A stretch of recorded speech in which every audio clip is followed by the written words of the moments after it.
Chapter 96. Rogue cultivators had no foundation, no elders, and no sect to protect them.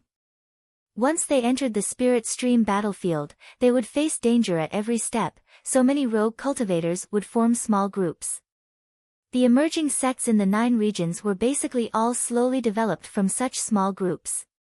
With Huaxi as the core, more than a dozen rogue cultivators had gathered here, forming a small group called the Rogue Society.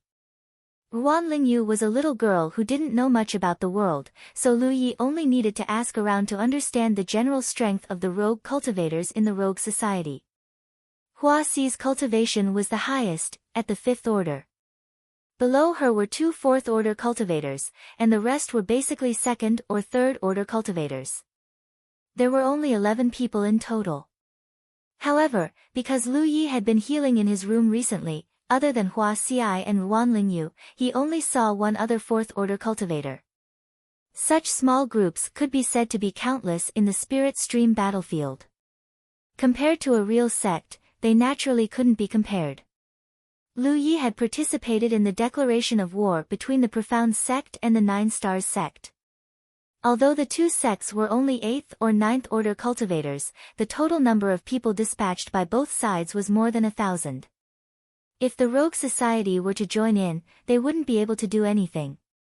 Over the past few days, Lu Ye's spirit energy had recovered and he had even begun to cultivate. Now that he was at the 3rd order spirit stream realm, he had 30 opened apertures. If he wanted to open one aperture, he would need to consume at least 15 spirit accumulation pills. However, with the help of the spirit gathering spirit tattoo, this consumption was less. When he came out of the heaven-splitting gorge, he had almost 350 spirit pills. He thought that it would be enough for him to cultivate to the 4th order spirit stream realm, but now it seemed that it wasn't enough. The main reason was that he had to pay Huaxi 5 spirit pills every day as medical expenses. His injuries wouldn't heal without a month of rest. And this was under Huaxi's careful care. Without her treatment methods, the recovery time would only be longer. During this time, he used the 10,000-meter map to check his location and found that he was about 100 kilometers away from the waterfall. In other words, he had drifted down this far after he fainted. Yi and Hupa had been separated from him before, so he wanted to look for them. At that time, Hupa was injured, so Lu Yi didn't even have time to check on his injuries. Fortunately, Dong Shu Ye's target was only him and didn't pay attention to Hupa. As long as Hupa didn't die at that time, with Yi by his side, there shouldn't be much of a problem. Recuperate, then go look for Hupa. This was Lu Ye's plan. Under the night sky, Lu Yi was bare-chested as he swung his saber in the open space in front of the bamboo house. A few days ago, his saber practice had been delayed because of his injuries. Today, he was finally better, so Lu Yi was somewhat impatient. Ruan Lingyu rested her chin on her hands as she watched quietly from the window of the bamboo building. She couldn't figure out what was so good about this fight. He was clearly injured, but instead of lying down, he had to come out and cause trouble. However, she couldn't persuade him, so she could only let nature take its course. Suddenly, her eyes lit up and she raised her hand to greet her. Sister Huaxi. Not far away, Huaxi's figure appeared, followed by a burly man. This man was none other than the one Lu Yi had met before, a 4th-order cultivator named Kong Miao. According to Ruan Lingyu, the reason why Huaxi left early and returned late every day was that she had to go to the nearby market to treat the injuries of rogue cultivators and earn cultivation resources. The fights between rogue cultivators were very fierce, so they were often injured. If their injuries weren't serious, they could recover by taking healing pills. However, if their injuries were too serious, they would have to find a medical cultivator to treat them. Otherwise, there would be hidden dangers. However, they didn't have a sect to rely on, so finding a medical cultivator who was also a rogue cultivator was undoubtedly their only choice. In this way, Huaxi had a business to do. This was perhaps the biggest benefit of becoming a medical cultivator. They often didn't need to fight to get enough cultivation resources. Under the moonlight, Hua Xiai strolled to a spot not far from Lu Yi. She turned back and told Kong Niu to rest first before Kong Niu left. In a small group like the Wandering Society, Hua Xiai was undoubtedly respected and loved by everyone. Her orders were obeyed by everyone. Ruan Lingyu had told Lu Yi that everyone was saved by Sister Hua Xiai. It wasn't an exaggeration, but a fact. Basically, everyone in this small group had been treated by Hua Xiai. It was she who had single-handedly pulled them back from the brink of death. These people were all indebted to Hua Xiai for saving their lives. After being saved, they were either impressed by her personal charm or chose to stay here for other reasons. Lu Yi put away his saber. Heat waves were rolling all over his body. Although blood was flowing out of his wounds, he felt very comfortable after moving his muscles and bones. Moreover, he didn't know if it was because he had experienced death at close range, but he felt that his saber skills seemed to have improved. However, he had to find someone to slash to confirm this. Hey! I thought I could earn more pills. How did you recover so quickly? A soft murmur came from Hua Xi's side. Lu Yi couldn't help but twitch the corner of his eyes. What did you say? After a few days of contact, they were no longer as distant as before. Lu Yi gradually discovered the true colors of this beauty. This woman was a complete money grubber. After treating her wounds every day, she would ask Lu Yi for pills as if she was afraid that Lu Yi would go back on his word. Yesterday, she even promoted a more bitter medicine to Lu Yi. After drinking it, Lu Yi felt his face turn green. Moreover, the bitterness couldn't be suppressed no matter how hard he tried. In the end, she prepared another medicine for Lu Yi, claiming that it could relieve the pain. After drinking 2 large bowls of medicine, she asked for 4 pills. At that time, Lu Yi wondered if this woman was lying to him. However, judging from the recovery of his injuries today, she didn't lie to him. The medicine he drank yesterday was more effective than before. Hua Xiai revealed her unique intoxicating smile. Her voice was still as soft as water and refreshing as ever. She lied through her teeth. I said your body recovered really quickly. Lu Yi tapped his ears with his finger, indicating that he wasn't deaf yet. Hua Xiai acted as if she didn't see him. She put her hands in front of her lower abdomen and said in a dignified and elegant manner, in that case, we'll start the official treatment tonight. Official treatment? Lu Yi was stunned. Then before was the preparation stage. Do you think your injuries will be healed so easily? Hua Xi's face was serious. A doctor has the heart of a parent. Don't worry, I'll treat you well. I guarantee that you won't be left with any hidden injuries. Lu Yi was confused. The only thought in his mind was, is this woman trying to trick me again? Go take a bath first. I'll get ready and come find you right away. Chapter 97. In the room, Lu Yi sat on the bed bare-chested. Hua Xiai sat across from him and stroked his chest with her soft, jade-like hand. Your injury healed much faster than I expected. Why? Do you want to walk the path of body cultivation? Lu Yi was puzzled. Why do you say that? Your qi and blood are much more abundant than cultivators of the same level, so your injury healed faster. Don't cultivators need to walk the path of body cultivation when they temper their qi and blood in the early stage? No. Lu Yi shook his head. He had no interest in becoming a body cultivator. If there were no accidents, he would become a weapon cultivator in the future. It felt good to cut people with a saber. As for why Hua Xiai said his qi and blood were more abundant than cultivators of the same level, Lu Yi vaguely guessed it had something to do with the fact that he ate a lot every day. Ever since he enlightened his acupores and started cultivating, his appetite had grown tremendously. Especially after he mastered the gluttonous meal, he ate even more. The more he ate, the more abundant his qi and blood were. However, he had been refining essence into qi, so there were not many changes in his body shape. If he only had abundant qi and blood, his body would have become more and more burly. It's best if you don't. There's nothing good about being a meat barbarian. In the words of the cultivation world, those people enjoy the best resources and suffer the most vicious beatings. Hua Xiai laughed. Besides, your body shape is not suitable to be a body cultivator. Meat barbarian? That's what they call body cultivators. Interesting. Lu Yi smiled knowingly. Then what do others call medical cultivators?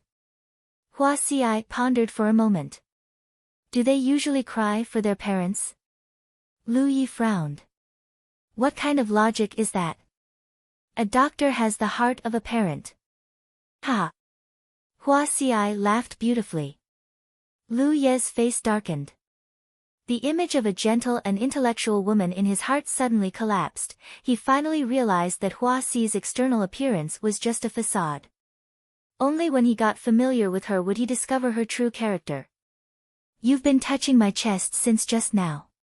Are you trying to heal me? Lu Yi couldn't help but ask. Although the feeling of being touched was not bad, he couldn't keep doing this. After all, he was a young and vigorous man. No. Hua Xiai retracted her hand. I was talking to you and forgot. She sat in front of Lu Yi and looked at him with a serious expression. It's starting now. There might be some discomfort later, so bear with it and don't make any strange sounds. The soundproofing here isn't very good, so it's easy to cause misunderstandings. Lu Yi simply didn't know how to respond to her words, nor did she have the time to respond. After Hua Xiai finished speaking, she suddenly pointed a finger at Lu Ye's chest, spiritual energy surging from her fingertips. Lu Yi let out a muffled groan. Not only did he feel pain where he was hit, but there was also an indescribable feeling that made him almost want to cry out. The corners of Hua Xi's mouth curled up into a smile as she pointed again and again. Lu Ye's face began to twitch as he kept groaning. When cultivators fight with others, they will often get injured. Although there are different ways to treat them, they will often leave behind some hidden dangers. These injuries aren't usually obvious, but they're hidden deep in the body's internal organs. Although there isn't any fatal danger, if they accumulate too much, they can affect the body or the spiritual cavities, hindering future cultivation. Ordinary sword wounds are relatively easy to treat, but injuries caused by magic cultivators can't be removed with medicinal pills. You were injured by a fire element technique, so there's fire poison left in your body. Once this fire poison enters your spiritual cavities, it will be difficult for you to open them in the future. So if conditions permit, I suggest that you find a medical cultivator every once in a while to treat your body. This way, you can ensure that there are no hidden dangers. At this moment, Lu Yi was clenching his teeth. No matter what Hua Xiai said, he couldn't respond. He was afraid that if he opened his mouth, he would really make some strange sounds. He seriously suspected that this woman was doing it on purpose. Otherwise, she would have just told him this before. Why would she choose to do it now? After a while, Hua Xiai changed from tapping to patting. Her two small hands continuously patted Lu Ye's chest, and as she patted, pure wood spiritual energy was patted into Lu Ye's chest. After the most difficult time passed, Lu Yi slowly relaxed. After the time it took for an incense stick to burn, Hua Xiai stopped. Lu Yi lowered his head and saw that his chest was badly mutilated. The wound on his chest was a burn, so it didn't heal that quickly. After being patted by Hua Xiai, the originally scabbed area split open, and blood flowed out. It looked even more serious. But Lu Yi knew that this wasn't the case. The serious injury was only on the surface. Along with the blood flowing out, there was something else. It should be the fire poison that Hua Xiai mentioned. He took a deep breath and felt that his breathing had become a lot easier. His whole body even felt like it was transparent. Hua Xiai once again came forward and applied the dark green medicine on Lu Ye's chest, urging her spiritual energy to help Lu Yi heal his external wounds. After finishing this, she wrapped up his chest. Next, she treated his two arms. She used the same treatment method and the same process, Finally, it was the cut on his back. When everything was done, Hua Xiai was already drenched in sweat. She raised her hand to wipe the sweat on her forehead and stood beside Lu Ye's bed with a faint expression. What a pity. I'm afraid it won't take more than 10 days to heal. Hey. Lu Yi looked up at her. Hua Xiai covered her mouth and laughed. Oh no, why did I say what I was thinking? Then she said, but don't worry, you're my biggest guest. I'll definitely treat you well. She stretched out her hand. 10 spiritual pills. Lu Yi didn't say anything and took out 10 spiritual pills for her. Although today's treatment fee was double of the previous one, as the saying goes, you get what you pay for. He could feel that Hua Xi's method was indeed very helpful to his recovery. According to his original estimation, he would not be able to recover from his injuries without a month of rest. But now, it probably wouldn't take more than 10 days. Moreover, Hua Xiai really did put in a lot of effort today. At this moment, she was drenched in sweat and her face was a little pale. It was obvious that she had consumed a lot of energy. Straightforward. As expected of a rich family. You can do whatever you want. How enviable. Hua Xiai teased. Lu Yi was stunned for a moment before he realized that this girl was saying that he was rich and willful. If you don't want it, then give it back to me. Lu Yi raised his hand to grab her. Hua Xiai twisted her body and nimbly dodged. She chuckled and said, have a good rest.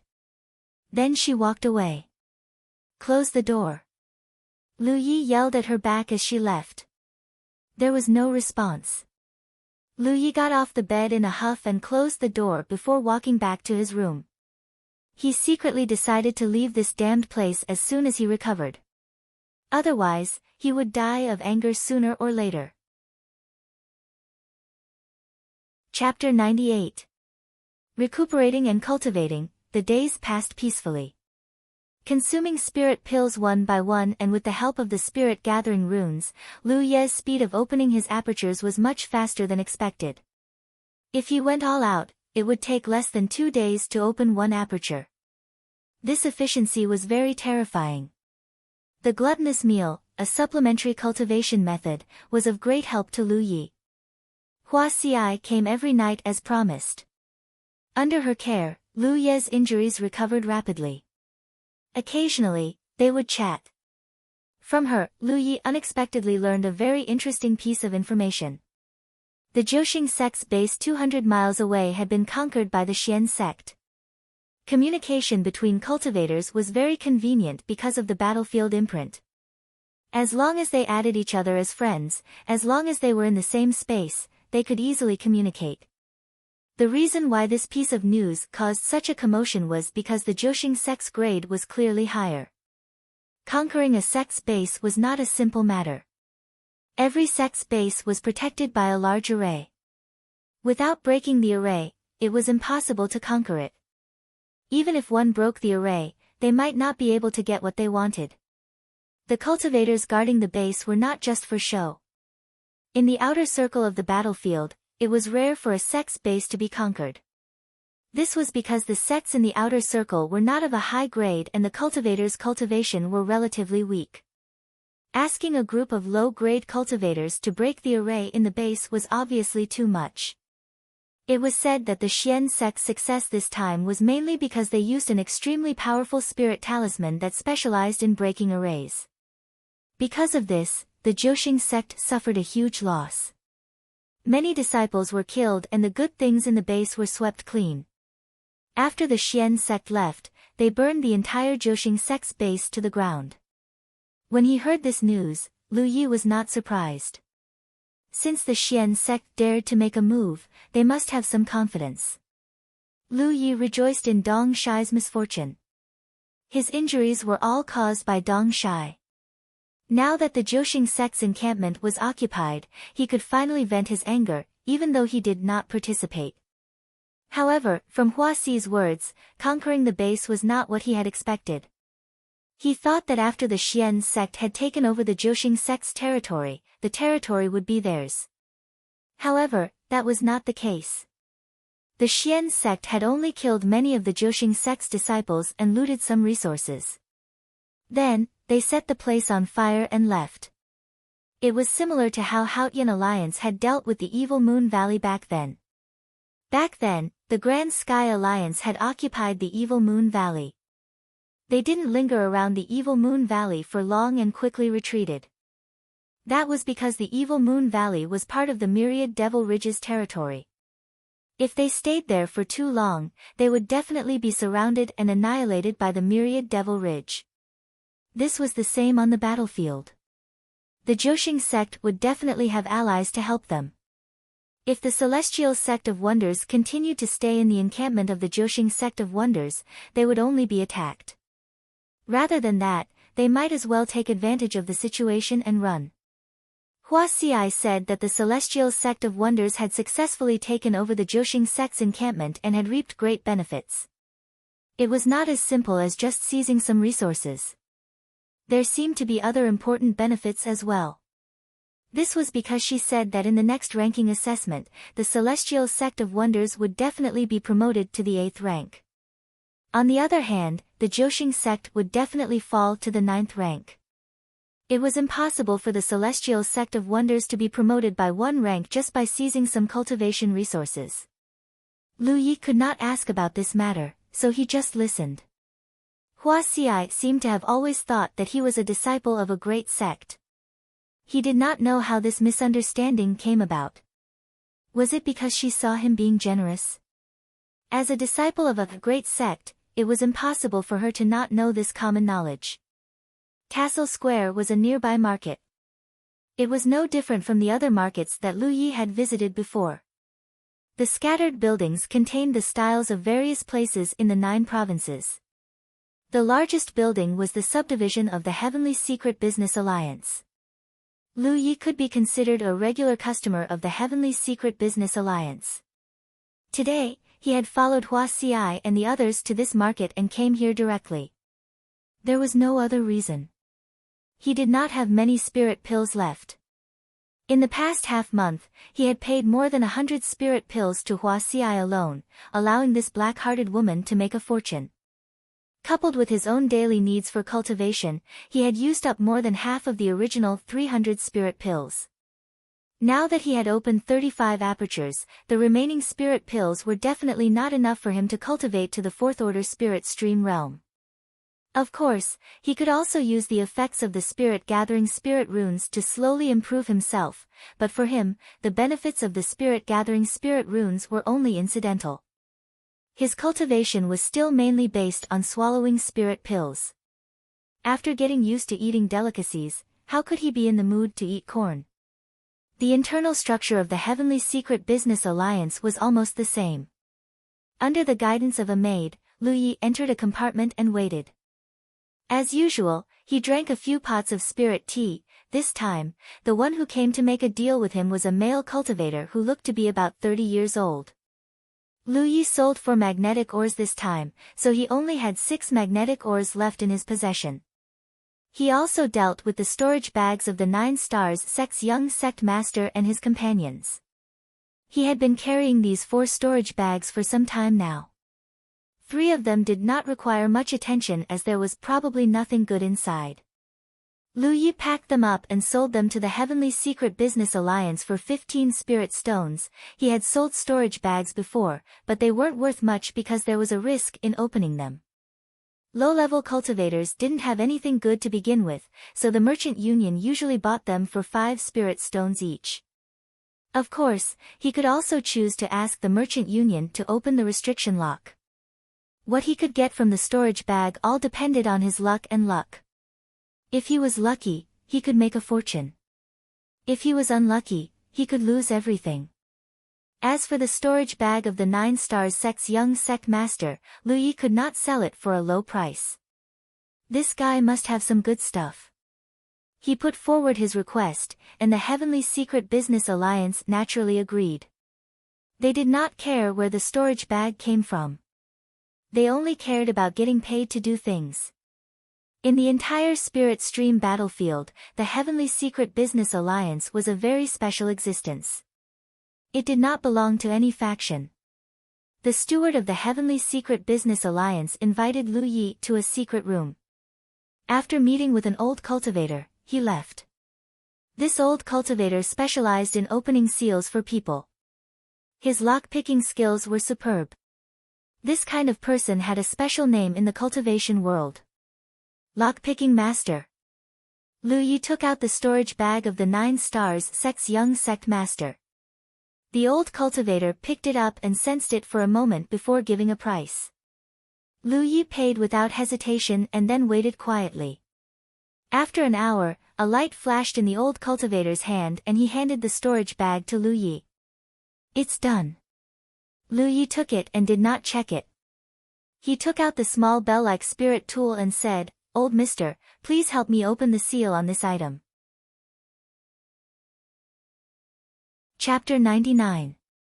The previous battle with Dong Shai made him feel powerless.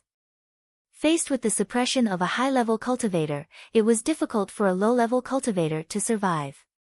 But at that time, if he had a defensive spirit artifact, he might not have been so miserable.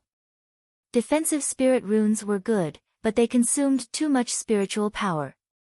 This small bell spiritual artifact was undoubtedly a good defensive spiritual artifact, so Lu Yi wanted to take it for himself. However, after he obtained this small bell, he tried to activate its power. Unfortunately, it was very difficult for this thing to accept external spiritual energy. When Lu Yi tried to inject his spiritual energy into it, it was obviously rejected by some kind of force. It felt like opening a storage bag that did not belong to him. So Lu Yi guessed that this thing also had a restriction lock. He did not dare to continue blindly trying because when he was at Mount Qingyun, he had tried to open a storage bag and triggered the restriction inside, causing the storage bag to be completely destroyed. It was not a pity that a low-level cultivator's storage bag was destroyed, but it would be a great loss if this small bell spirit artifact was destroyed. The old cultivator looked at Lu Yi with a strange expression and reached out to take the small bell spirit artifact. After checking it for a while, he handed it back. Lu Yi looked at him in puzzlement. The old cultivator picked up the teapot beside him and took a sip, then said slowly, "Little friend, you're a loose cultivator, right?" How could he tell? Following his words, he answered, "Yes." The old cultivator nodded. "It's not easy to be a loose cultivator." "Well, since you're quite straightforward, this old man will teach you a good thing." He pointed to the small bell spirit artifact in Lu Ye's hand. Spirit artifacts are different from storage bags.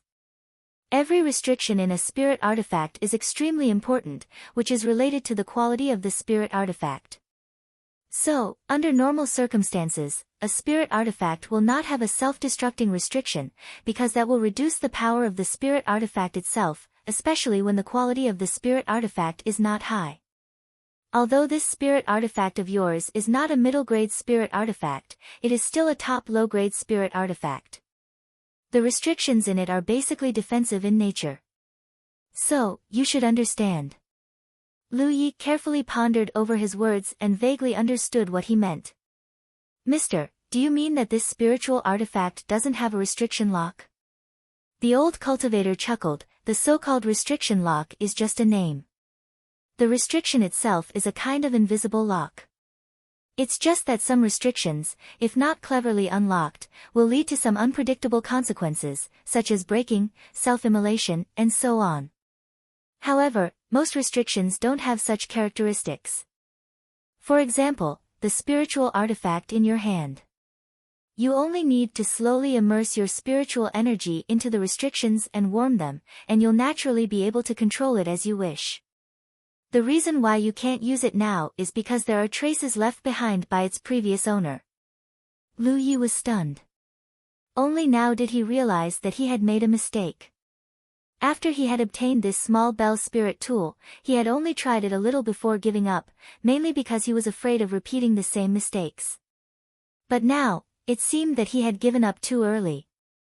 This spirit artifact originally belonged to the 9 Stars sect's young sect master. After being nourished by the young sect master's own spirit chi, the various seals and restrictions within it were left behind by him. Naturally, Lu Yi would not be able to activate it.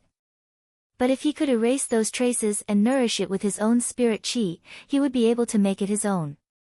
If the seals inside the spiritual artifact were a lock, then the cultivator's spirit chi would be the key. The 9 Stars sect's young sect master had died and lost the key, so Lu Yi could use his own spirit chi to create a new key for this spiritual artifact. Suddenly, everything became clear. Many thanks, sir. Lu Yi stood up and thanked him. The old cultivator just waved his hand and picked up his tea again to slowly drink it. Walking out of the Heavenly Secret Commerce Union, Lu Yi took the young sect master's storage bag and rummaged through it. He found more than 30 yun spirit pills, more than 20 spirit stones, and a few bottles of pills that Lu Yi couldn't recognize. There were also some random things, such as women's clothes. Those clothes were extremely thin and made of very little material. Lu Yi could only sigh. This young sect master really knew how to have fun. He didn't get much, but it wasn't a loss either. Now, he had more than 350 yun spirit pills. Unfortunately, he only had 6 magnetic ores left. Lu Yi couldn't help but feel a little melancholy. He originally thought that he had enough magnetic ores to cultivate to the 9th order spirit stream realm, but now it seemed that he had thought too much. After walking through a few messy streets, he came to a corner of the market. Screams immediately reached his ears. Lu Yi looked over and saw a simple tent with a few beds. On one of the beds, the burly Kong Nyo was holding down a struggling male cultivator. Hua Xiai wore a headscarf on her head. Her hands were slapping the male cultivator's abdomen at a dazzling speed. With every slap, the man screamed. Occasionally, an arrow of blood would fly out from the wound on his abdomen. The blood wasn't the normal dark red, but a little black. It seemed that this guy was poisoned. This was Hua Xi's designated treatment place in Tassel Square. Many cultivators from the Haotian Alliance who were seriously injured would come to her for treatment. It was obvious that business was good today because there were a few injured people lying on the bed waiting for treatment. They all looked miserable and no one knew what they had encountered. Every time the male cultivator who was being treated screamed, he would shout, "Mother." Hua Xi's medical skills were undoubtedly superb, but it was undeniable that this woman's treatment methods were a little rough. Lu Yi once again confirmed that she was the kind of woman who spoke the most gentle words but used the most vicious methods. Listening to the male cultivator's screams, Lu Yi couldn't help but recall Hua Xi's joke about medical cultivators. It seemed that she wasn't joking. Someone was really calling her mother. "I told you not to move, don't move." Kong Nyo pressed down hard on the man to prevent him from breaking free. The male cultivator cried until his tears and snot flowed together. He shouted, "Kill me, kill me." His screams were hair-raising. If someone who didn't know what was going on heard, they would think that this was some kind of inhumane torture. After a while, Hua Xiai stopped. She saw Lu Yi who was standing aside and watching the scene. She said bluntly, "You over there, come and help me." Lu Yi pointed a finger at himself. "Yes, you." Hua Xiai wiped the blood on her hand with a cotton cloth. Lu Yi stepped forward helplessly. Hua Xiai held up a bowl of green medicine and gestured to the side. "Feed him." Lu Yi took the medicine, and many unpleasant memories immediately surfaced in her heart. She smiled and walked toward the cultivator who was being treated step by step. Kong Nyo was still pressing down on the male cultivator. When the male cultivator saw Lu Yi walking toward him, he didn't know why, but he suddenly had a very bad feeling. He struggled even more violently. "Let me go, let me go." Lu Yi stepped forward and stood in front of the man. She smiled innocently. "Brother, it's time to drink the medicine, I don't want it." The sense of crisis in the male cultivator's heart grew stronger. He shook his head left and right. Lu Yi gave Kong Nyo a look. Kong Nyo immediately pinched the man's mouth. Lu Yi picked up the big bowl and poured the medicine into the man's mouth. I want. Chapter 100. What a happy and fulfilling day. Inside the carriage, Lu Yi played with the small bell spirit artifact in his hand and sighed. Tassel Square was about 30 kilometers away from Ming Mountain, where the scattered wandering society was located, so they used carriages to travel back and forth to save time and spirit energy. When cultivators were weak, they couldn't fly. Even a 7th-order cultivator like Dong Shuyi could only glide in the air for a short time. Therefore, when low-level cultivators hurried on their journey, they would usually ride horses or rely on tools like carriages. Of course, if they had the ability, they could also tame demonic beasts. Compared to riding a horse, riding a demonic beast was undoubtedly more impressive. It was also more in line with the cultivator's identity. A tamed demonic beast could also accompany the cultivator in battle. It was undoubtedly much more useful than a horse. There was no lack of wild monster beasts or wild beasts in the spirit stream battlefield. When Lu Yi first arrived, he encountered a pack of wolves. Hoopa was also a wild beast in the spirit stream battlefield, so he naturally had a horse. Today, Lu Yi had helped Hua Xiai for a whole day. It could be said that she had seen how Hua Xiai treated people. Her method of treatment could be said to be extremely rough, but it was undeniable that the effect was extremely good. This was also the reason why so many cultivators came to her when they were injured. Lu Yi originally thought that this woman was a black-hearted money grubber, but what he saw today somewhat subverted his understanding. Hua Xi's price for treating the cultivators was indeed not low, but for those who were too poor to pay, she would give them some time, as long as they paid the rest within the agreed time. This kind of verbal agreement naturally had no effect. Scattered wandering cultivators lived a precarious life, and they could lose their lives one day. It could even be said that some scattered cultivators would not really fulfill the agreement, therefore, although he was busy today, the harvest did not exceed 20 spirit stones. If the cost of the herbs and Hua Xi's own efforts were included, the profit was not much. In the end, Hua Xiai gave Lu Yi 2 spirit stones, saying that it was a reward for his help today. What a contradictory woman. Lu Yi tilted his head and saw that Hua Xiai had fallen asleep and her body was tilted over. Lu Yi maintained his original position and remained motionless, gently urging his spirit energy to nourish the small bell spirit artifact in his hand. That night, after Lu Yi finished his saber practice, he took a bath and sat cross-legged on his bed. Just as he was about to cultivate, he suddenly thought of something and walked out. Arriving at the neighboring bamboo house, Lu Yi knocked on the door. A moment later, Hua Xiai opened the door. The woman had probably just taken a shower. The room was steaming hot and her hair was still a little damp. Seeing that it was Lu Yi, Hua Xiai asked curiously, "What's wrong?" "I have a few bottles of spirit pills that I don't recognize." "I need you to appraise them," Lu Yi said.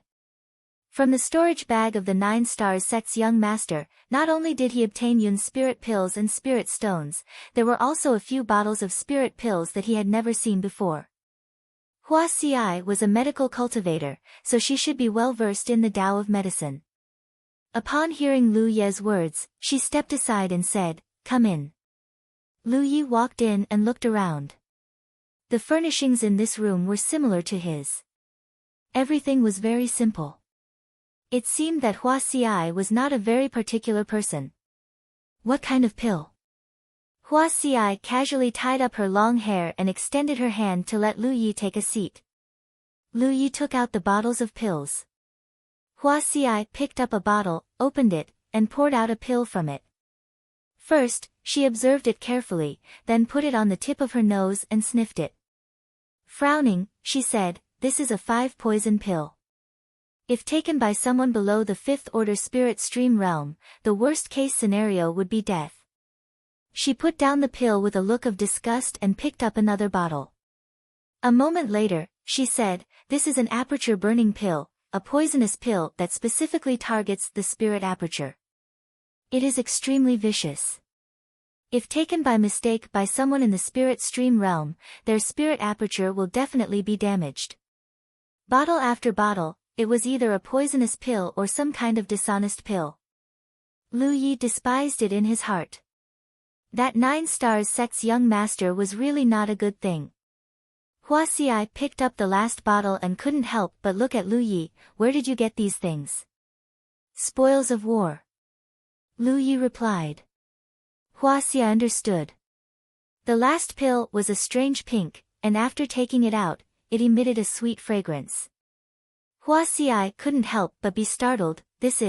She didn't seem to be sure, so she put the pill under the tip of her nose and sniffed it. Asterisk ding dong, asterisk the pill in her hands suddenly fell. Hua Xiai reached out and touched her forehead, her body swaying a few times. She quickly put her elbow on the table. Lu Yi was stunned. What's wrong? You drugged me. Hua Xiai stared at Lu Yi, her face reddening at a speed visible to the naked eye. Her pair of beautiful eyes became misty and misty. Although she was reprimanding him, her gentle tone combined with her current demeanor had a different kind of seduction. Lu Yi was startled, faintly realizing the effect of the last pill. He quickly waved his hand. Don't talk nonsense. He just wanted to find Hua Xiai to identify these bottles of unknown pills. Who would have thought that the 9 stars sect's young master would have such a tyrannical pill? Hua Xi's head had already fallen onto the table, and there was no more movement. Lu Yi quickly went forward to check on her condition and found that she had just fainted. Looking at Hua Xiai lying on the table, Lu Yi felt a headache. Although this was an unintentional mistake, he absolutely couldn't let this matter be exposed. Otherwise, those guys from the scattered society would definitely cut him into countless pieces. Thinking about it, he walked forward, picked up Hua Xiai by the waist, and put her on the bed. He tucked her in before opening the door and leaving with a guilty conscience. But soon, he returned and took the bottles of pills from the table. Closing the door again, Lu Yi hurried back to his residence. Hearing the rapid footsteps, Hua Xiai, who was lying on the bed, suddenly opened her eyes and covered her mouth with the quilt, laughing silently. Although the pink pill wasn't anything good, she was still a fifth-order medical cultivator. How could she be so easily drugged? She had only done it on the spur of the moment to tease Lu Yi. However, Lu Ye's response surprised her. This guy's character was surprisingly strong. Unfortunately, if he was a rogue cultivator, it would be possible to accept him into the scattered society, but he obviously came from a big sect and was destined to be different from rogue cultivators. At dawn, Wan Lingyu came to knock on the door in a panic. Hua Xiai opened the door and Wan Lingyu handed over a jade bottle. I don't know when senior brother Yi left. He took a horse with him and left this. Hua Xiai took the jade bottle and opened it. It was 10 spirit accumulation pills, which were probably the cost of buying the horse. She nodded. Let him leave. Although they got along well these days, they were not on the same side. Sooner or later, they would have to part ways. In fact, she had already seen Lu Ye's intention yesterday. His injuries were no longer serious, so there was no reason for him to continue to stay in the scattered society.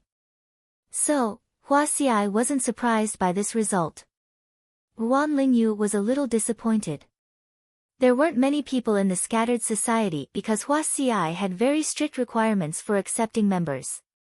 She wouldn't accept just anyone. She thought that Lu Yi would have a chance to join the scattered society and strengthen it, but now he left without saying a word. This made her listless all day. Chapter 101.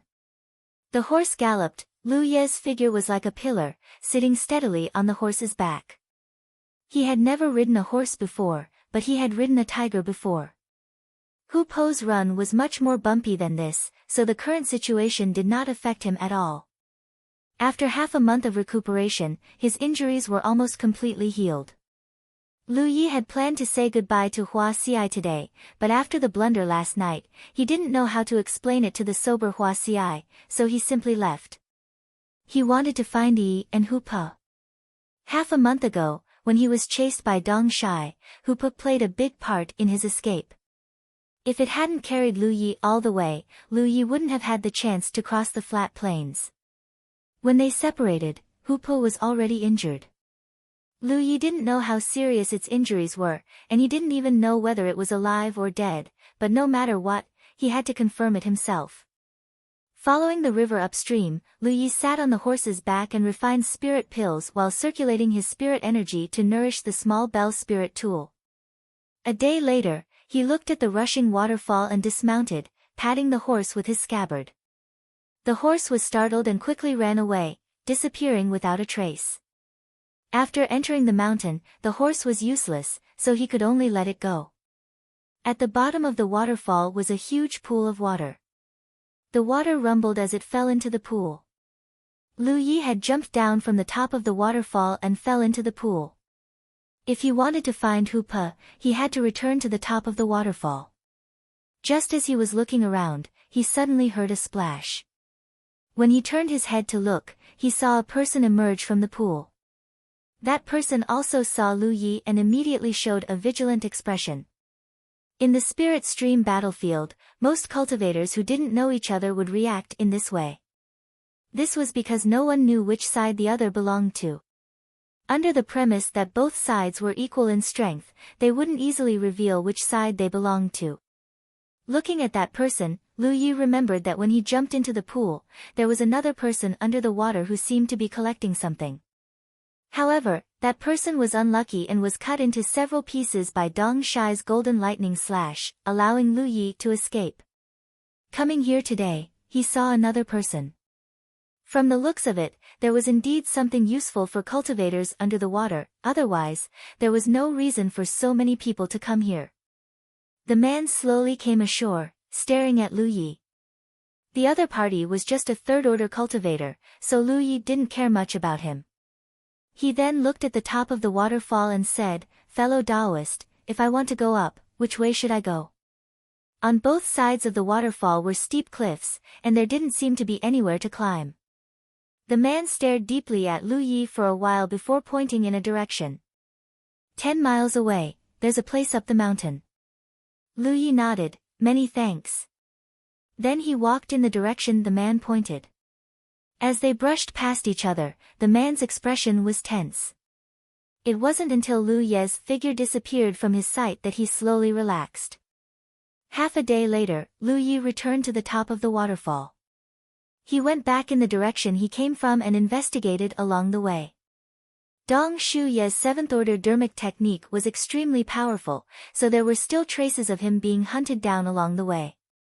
After a short while, Lu Yi squatted in front of a crater.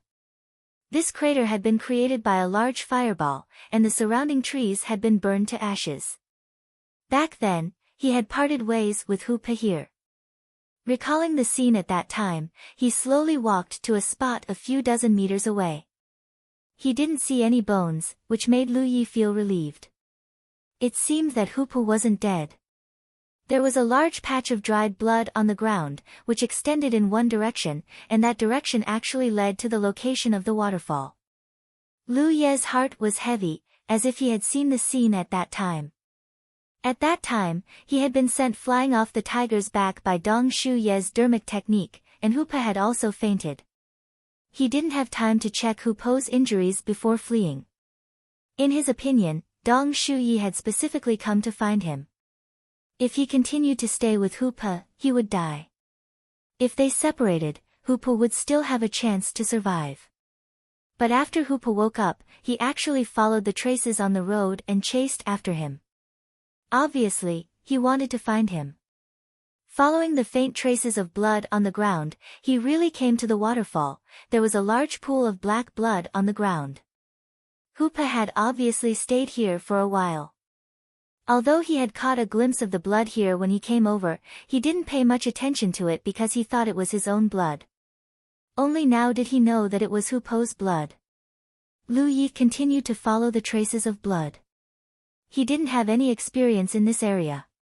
Fortunately, he was now a cultivator, so whether it was his eyesight or insight, he was much stronger than mortals. That was why he could barely continue. In the evening, Lu Yi followed the intermittent clues and came to the front of a cave. The last traces of blood had disappeared here. With a nervous heart, he softly called out to the cave, "Hu Pe." Roar. There was a beast's roar, and a pungent wind blew in his face. A black panther scuttled out of the cave. Lu Yi unsheathed his long saber, and with a flash of the saber, the black panther's head flew up. Its muscular body fell to the ground, and fresh blood flowed everywhere. Lu Ye's expression was ugly. He had clearly followed the clues here, but there was no trace of Hoopa or Yi.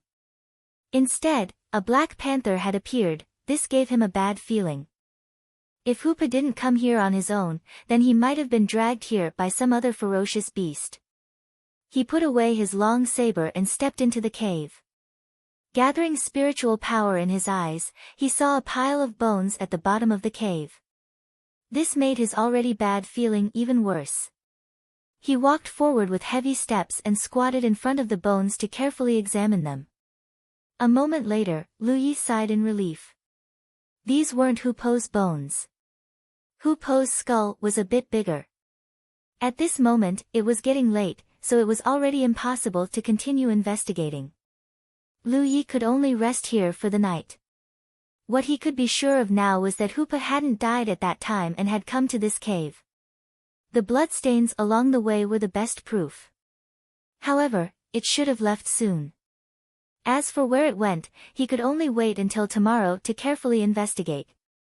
After nightfall, Lu Yi ate and drank to his heart's content and continued cultivating. He had already opened 36 spiritual apertures. Running around during the day, he didn't have the energy to break through the barrier of the 37th aperture, so he could only wait until nightfall. Now, it was much easier for him to open the apertures than when he had just started cultivating. This was because he had enough spiritual power in his body to squander. Moreover, his spiritual power was very pure, which was a natural advantage for opening the apertures. It could increase the efficiency of opening the apertures. In just the time it took for a stick of incense to burn, the barrier of the 37th aperture shattered, and spiritual power flowed into it. The next step was simple. He only needed to continuously refine spiritual pills and supplement them with spirit-gathering spirit runes to fill this spiritual aperture with spiritual power. Then, he could continue to open the next spiritual aperture. When the gluttonous meal was activated, it could automatically refine and absorb the energy of the pills. Similarly, the spirit-gathering spirit runes didn't require him to be distracted. Therefore, Lu Yi took out the small bell spirit tool and constantly urged his spiritual power to nourish it. Chapter 102. The old cultivator from the Tianji Merchant Union had said that this small bell spirit tool was one of the best low-grade spirit tools, so its quality was extraordinary. Lu Yi didn't know how spirit tools were classified, but after comparing them, he found that there was more than one restriction in this small bell spirit tool. The long saber in his hand could barely be considered a spirit tool, but it only had one restriction. That restriction seemed to be able to strengthen the saber so that it wouldn't break when fighting with enemies. The restriction on the long saber was actually a spirit pattern. When the saber was being forged, the spirit pattern was branded on the saber's body by a mysterious method. When Lu Yi fought with enemies, he only needed to channel his spirit power into the saber to make this spirit pattern work, so he didn't need to spend any effort to construct it. This principle was a bit similar to how he used the sharpness spirit pattern to enhance the saber. The difference was that the sharpness spirit pattern was only a temporary enhancement, while the spirit pattern that strengthened the saber was always there and could be activated by consuming Lu Ye's spirit power. There was more than one spirit pattern in the small bell spirit tool, and Lu Yi could feel it when he immersed his spirit power into it. The spirit patterns were combined together by a mysterious method to form the so-called restriction. According to Lu Ye's understanding, spiritual tattoos were the foundation of the formation of restrictions. Each spiritual tattoo could be regarded as a restriction, but there seemed to be some magical combination between different spiritual tattoos, thus exerting a tighter effect. He hadn't been in contact with cultivation for long, and the spirit patterns he obtained were all from the talent tree, so he didn't have a comprehensive understanding of these things and didn't know if his understanding was correct. He could only slowly study these things in the future. In any case, he only needed to slowly channel his spirit power into the small bell's restriction, nourish it, and erase the traces left behind by the previous owner. When the time came, this spirit tool could be used by him. During the day, he searched for traces of Hupa and Yi, and at night, he cultivated seriously. In a flash, 7 or 8 days had passed, but Lu Yi still didn't find any clues. In his opinion, Hupa must have chased to the waterfall under Yi's orders. Since that was the case, they must have known that he had jumped. If they still wanted to find him, they would have to follow the direction of the river. However, Hupa was seriously injured, so it was very likely that he would first hide somewhere to recover from his injuries. However, in the past few days, Lu Yi had searched the area within 100 miles of this place, but he didn't find any valuable clues. For a moment, he didn't know where to look. Another 2 days passed, but there was still nothing. Lu Yi felt melancholy. Although he had not traveled with Yi and Hupa for very long, they still got along very well. In particular, riding Hupa had saved him a lot of energy. He could even cultivate as he traveled, which was of great help to him. When he was being chased by Dong Shai, if it wasn't for Hupa, he would have been caught. It wouldn't be an exaggeration to say that Hupa had saved his life. Therefore, no matter what, he wanted to find his 2 companions. Since they had started this journey together, they should end it together. Lu Yi didn't want to abandon a companion whom he could entrust his life to. Under the night sky, Lu Yi hacked and hacked with his saber, sweating profusely. At the same time, he was thinking about which direction to search for the next day. He had 10 maps in his hands, so he knew exactly where he had searched and where he had not. Just as he was planning, a bestial roar came from the depths of the forest. Lu Yi stopped swinging his saber and listened carefully. After a while, another beast roar was heard. That sound was so familiar. It was Hupa. Lu Yi hurriedly put away his saber and rushed in the direction of the sound, startling countless birds along the way. The tiger roars became more and more frequent. Hupa seemed to be fighting with some kind of enemy. As he got closer, Lu Yi could vaguely feel fluctuations of spiritual power coming from that direction. The one fighting with Hupa was a cultivator. Lu Ye's heart sank. He couldn't understand what was going on. Hupa's strength wasn't very high, but with Yi's help, low-level cultivators didn't dare to provoke it. Previously, on Azure Cloud Mountain, Lu Yi had seen with his own eyes how Yi and Hupa cooperated to intimidate low-level cultivators. To low-level cultivators, a demonic beast that could only speak human language wasn't something they could provoke. However, there was actually a cultivator attacking Hupa right now. Could it be that the other party's cultivation was very high? Thinking of this, Lu Yi became increasingly anxious. If it weren't for the fact that he no longer had any Wind Walk spirit talismans, he would have immediately taken one out and slapped it on his leg. Halfway there, the tiger roars suddenly stopped. There was also no movement at the location of the battle. This made Lu Yi extremely anxious. He didn't know what was going on over there. After crossing over a mountain, Lu Yi stopped and tried to calm his breathing. Then, he took out an aura-concealing talisman from his storage bag and slapped it on his body. In an instant, all of his aura was concealed. He hadn't used the aura-concealing talisman before, so he didn't know how long it would last. However, he estimated that it wouldn't last for too long. Therefore, after restraining his aura, he immediately took action and quietly moved forward. A moment later, at the edge of the messy battlefield, Lu Yi quietly appeared under the cover of the night. At a glance, he saw the snow-white body of Hupa. Under the moonlight, Hupa looked like it was drunk. Its strong body staggered and shook its head constantly. It let out threatening growls from its throat, but there was something wrong with the sound. It was as if something was choking its neck, causing its growls to become hoarse. There was indeed something choking its neck. It was a necklace-like thing that was emitting a faint glow. It was actually a spirit artifact. Lu Yi narrowed his eyes slightly and quickly looked around. There were a total of 5 cultivators, 4 men and 1 woman. They were 10 meters apart from each other, surrounding Hoopa in the middle. Lu Yi quietly poured his spirit energy into his eyes and looked at the 5 cultivators. Soon, he determined the cultivation of these 5 people. 1 fifth order, 1 fourth order, and 3 third order. The woman among them was a 4th order cultivator. At this moment, she was forming a seal with one hand while her spirit energy surged. The 5th order cultivator was a young man in black clothes. He suddenly said, "Loosen the beast taming collar. Don't strangle it to death. It'll be useless if it's dead." "I know." The woman responded and changed the seal in her hand. The collar around Hoopa's neck immediately glowed and loosened a little. Gasping for breath, Hoopa suddenly jumped up and pounced towards the 3rd order cultivator closest to him. However, just as he was in the air, the collar on his neck glowed again and Hoopa fell to the ground. The beast taming collar was obviously suppressing Hoopa. This evil beast's strength isn't much, but its temper isn't small. The 3rd order cultivator chuckled upon seeing this. The woman snorted, "Its strength isn't much, but the 3 of you were still scared to the point of obediently handing over your storage bags." The 3rd order cultivator who spoke earlier said in embarrassment, "Senior sister, please don't make fun of us. Who would have thought that such a monster beast would have a companion puppet spirit?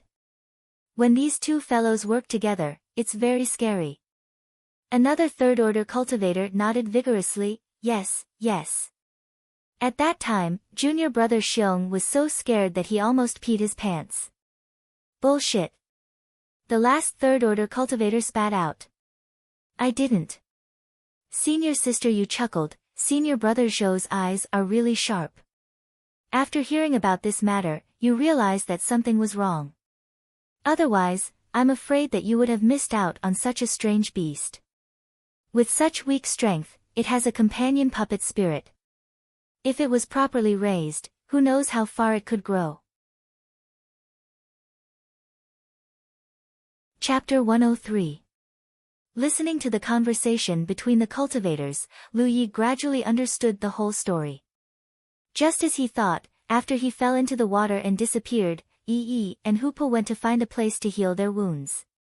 In the end, they were discovered by the 3 third order cultivators. However, the spirit and tiger duo were already experienced in dealing with such situations, so they didn't panic at all. They cooperated with each other and scared the 3 third order cultivators away. From the way they even handed over their storage bags, they should have been quite frightened. However, after the 3 of them returned, they told the 5th order senior brother Zhou about what happened. Senior brother Zhou vaguely sensed that something was wrong and brought the 3 of them to find Hoopa. As for the 4th order woman, she should have been specially invited by senior brother Zhou. She could use the beast taming ring spirit artifact, which was extremely useful in dealing with monster beasts. Such a 5-person team found Hoopa again. Perhaps after some probing, senior brother Zhou determined that Hoopa was just for show and decisively took action. Fortunately, they wanted to capture Hoopa alive and didn't kill him. Otherwise, Hoopa would have been dead long ago. These days, Lu Yi had fed Hoopa a lot of spirit accumulation pills, and he ate and drank good food every day. Hoopa's strength had increased a lot compared to before, but he was only equivalent to a cultivator between the 2nd order and 3rd order. Even with Yi's help, he was definitely not a match for these cultivators. Senior brother Zhou alone could easily take care of them. Hoopa fell to the ground and tried his best to get up, but the beast taming ring seemed to weigh 1,000 kilograms. Although Hoopa stood up with difficulty, his head was still on the ground and he couldn't move for a while. A hoarse roar came from his throat again. With a flash of light, Yi's figure jumped out of Hoopa's body. She angrily rushed towards the female cultivator and shouted, "Let go of Hoopa."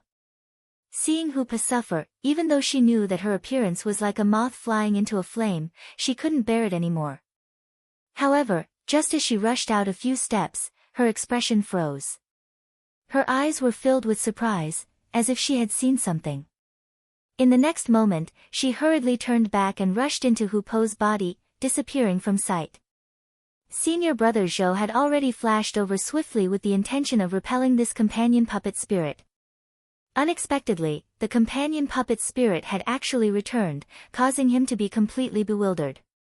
But following Yi's shout, the light from the beast-taming collar around Hu Po's neck slowly faded away. Without the beast-taming collar's suppression, Hu Po slowly raised his head. His amber tiger eyes shone with a demonic luster, and a faint golden demonic energy circled around his body, making him look murderous. The various encounters just now had undoubtedly stimulated his ferocious nature. Senior Sister Yu, hurry up and activate the beast-taming collar. A third order hurriedly shouted. However, Senior Sister Yu did not react in the slightest. Senior brother Zhou looked over in confusion. What he saw caused his face to darken. This was because, at some point in time, there was a person standing behind Senior Sister Yu. The other party was less than 2 feet away from Senior Sister Yu, and there was a sharp weapon in his hand. That sharp weapon was pressed against Senior Sister Yu's back. Senior Sister Yu stood in place with a pale face, not daring to move. Their eyes met, and Senior Sister Yu shouted to Senior Brother Zhou, "Senior brother, save me." Only at this moment did a faint smell of blood fill the air. The 3 third-order cultivators finally realized that something was wrong and turned their heads to see Lu Yi standing behind Senior Sister Yu.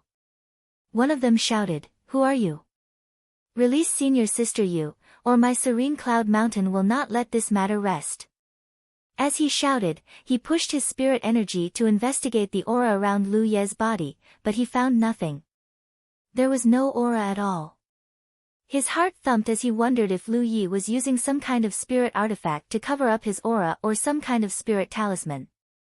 If it was the latter, then it would be fine, but if it was the former, then Lu Ye's origin might be extraordinary.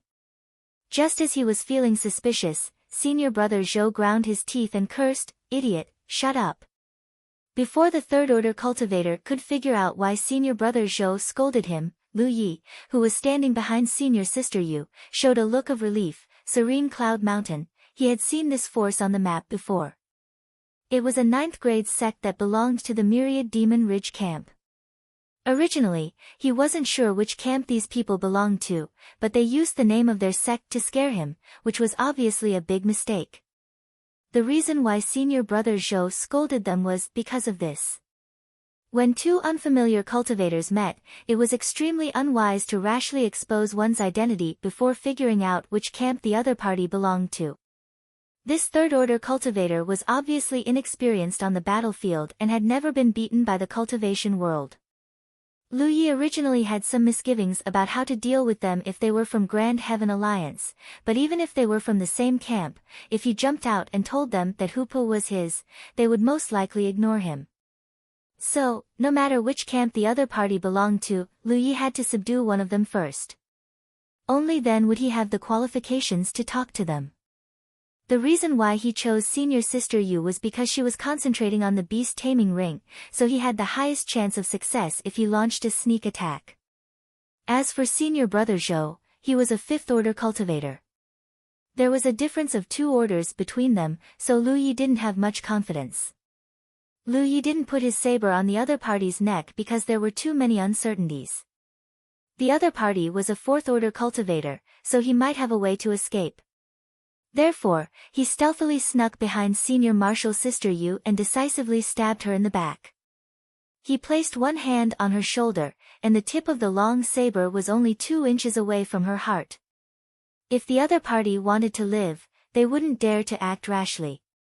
It could be said that when Lu Yi drew his saber, no matter which camp the other party belonged to, this enmity had already been formed. But he had no other choice. If he wanted to save Hu Po, it was useless to rely on his mouth to reason. The weapon in his hand was the strongest reason. But now that he knew the other party was from Serene Cloud Mountain, Lu Yi no longer had any concerns. Chi. With a soft sound, the saber that had pierced Senior Sister Yu's chest came out of her body. The saber was stained with blood, and drops of blood dripped from the tip of the saber.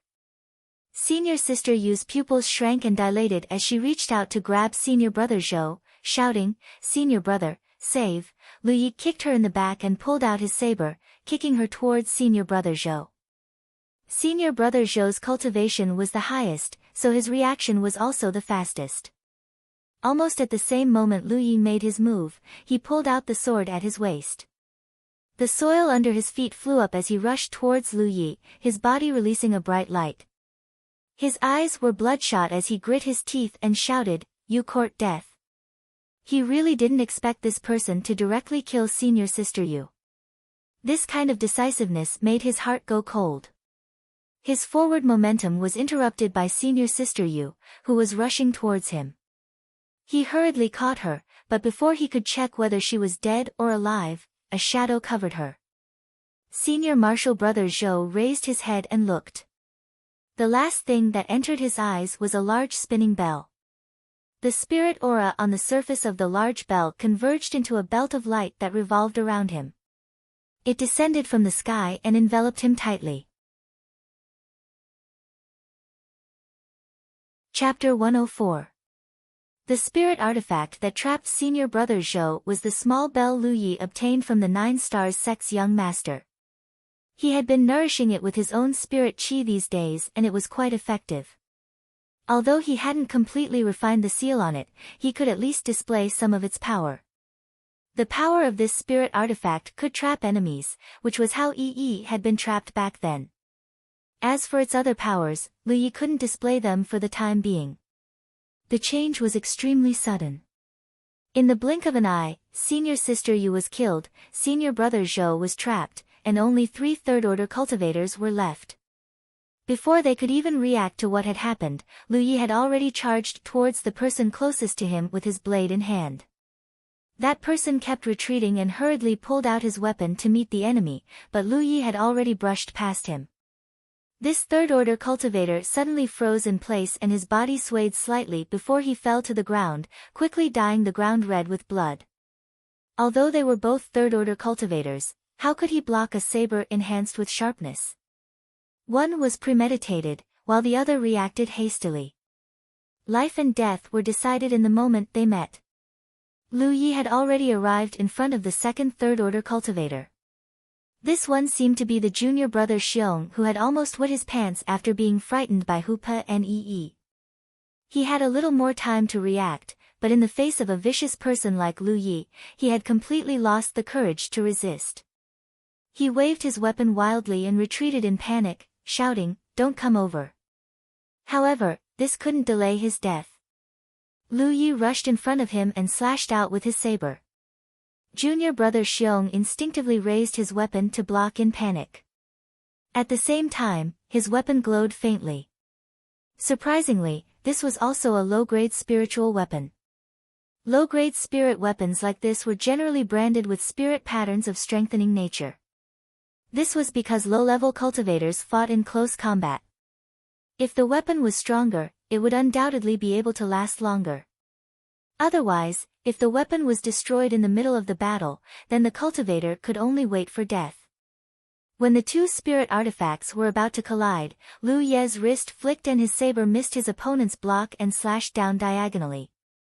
If it had been when he had just left Blue Cloud Mountain, this saber strike would have broken his opponent's weapon without any hesitation, but after experiencing life and death battles in Heaven-Splitting Gorge, Lu Ye's combat experience had increased significantly. This slash had almost split open the other party's chest, and the beating heart within could be vaguely seen. Ah! That person screamed and fell to the ground, but he didn't die immediately. Lu Yi flipped his saber and stabbed down. Junior brother Xiong twitched violently for a few times before his body straightened up and he stopped breathing. Lu Yi unsheathed his saber and charged towards the third-order origin realm cultivator. This person was currently being pestered by Hupa, and Yi had also run out, constantly harassing him. She was a spirit, so she was extremely nimble, appearing and disappearing unpredictably. With the cooperation of a spirit and a tiger, although they couldn't do much to this person, delaying him wasn't a problem. Seeing Lu Yi kill 2 of his fellow disciples in a row, the man knew that he was no match for him. While waving the weapon in his hand to block the amber, he fumbled for his storage bag and hurriedly took out a talisman.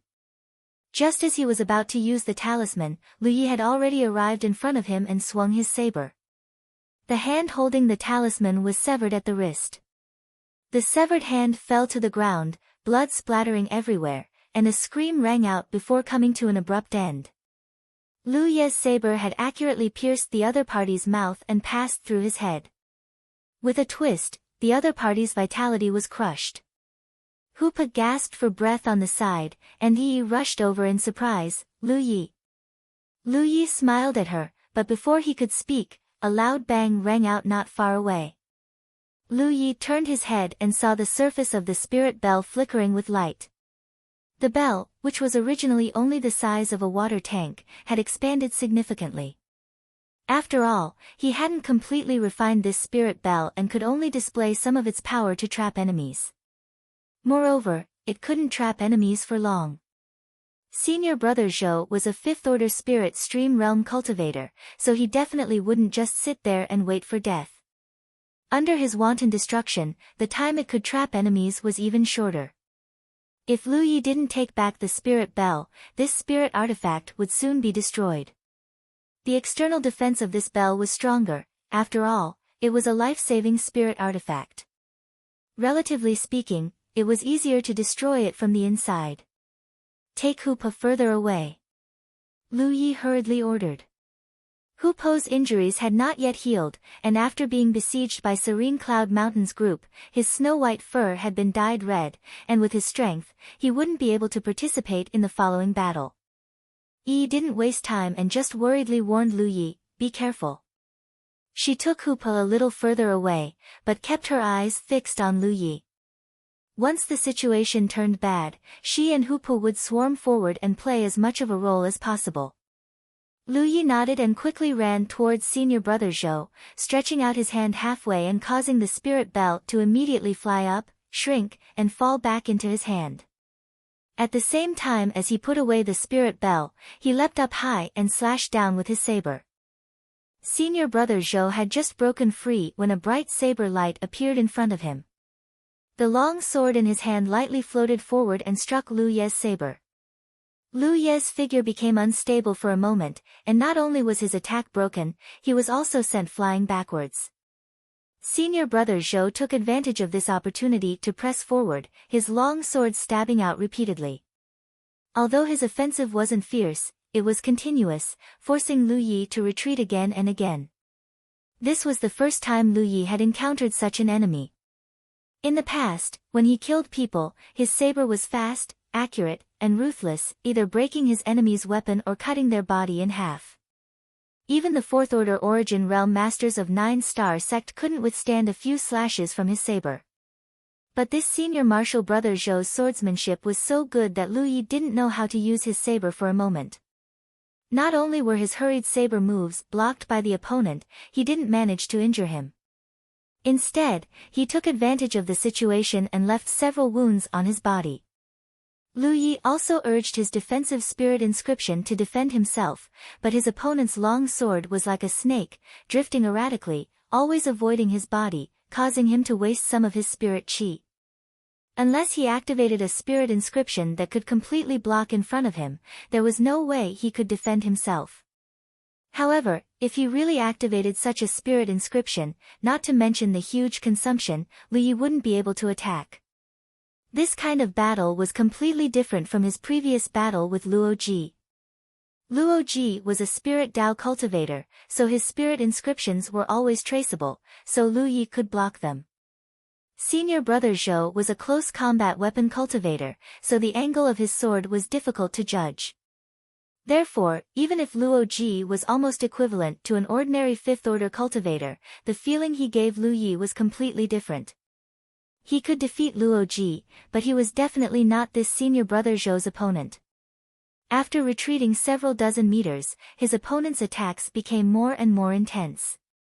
Lu Yi immediately understood that in terms of combat skills, his opponent was several streets ahead of him. After all, he had only started cultivating a few months ago, but this senior brother Zhou was a fifth-order spirit stream realm cultivator who knew how long he had been cultivating, so he had his own attainments in Sword Dao. If this continued, he would definitely lose. Lu Yi made up his mind and pushed his spirit chi to the limit. Without hesitation, he fiercely slashed out with his saber, the long saber flashing with a sharp light. Chapter 105. Blood splashed as Lu Yi and senior brother Zhou each took 3 steps back. Lu Ye's right chest was bleeding profusely, having been pierced by senior brother Zhou's sword, but senior brother Zhou wasn't much better off. A long gash ran diagonally from his chest to his abdomen. If he hadn't taken a step back at the last moment, this saber strike would have cut him open.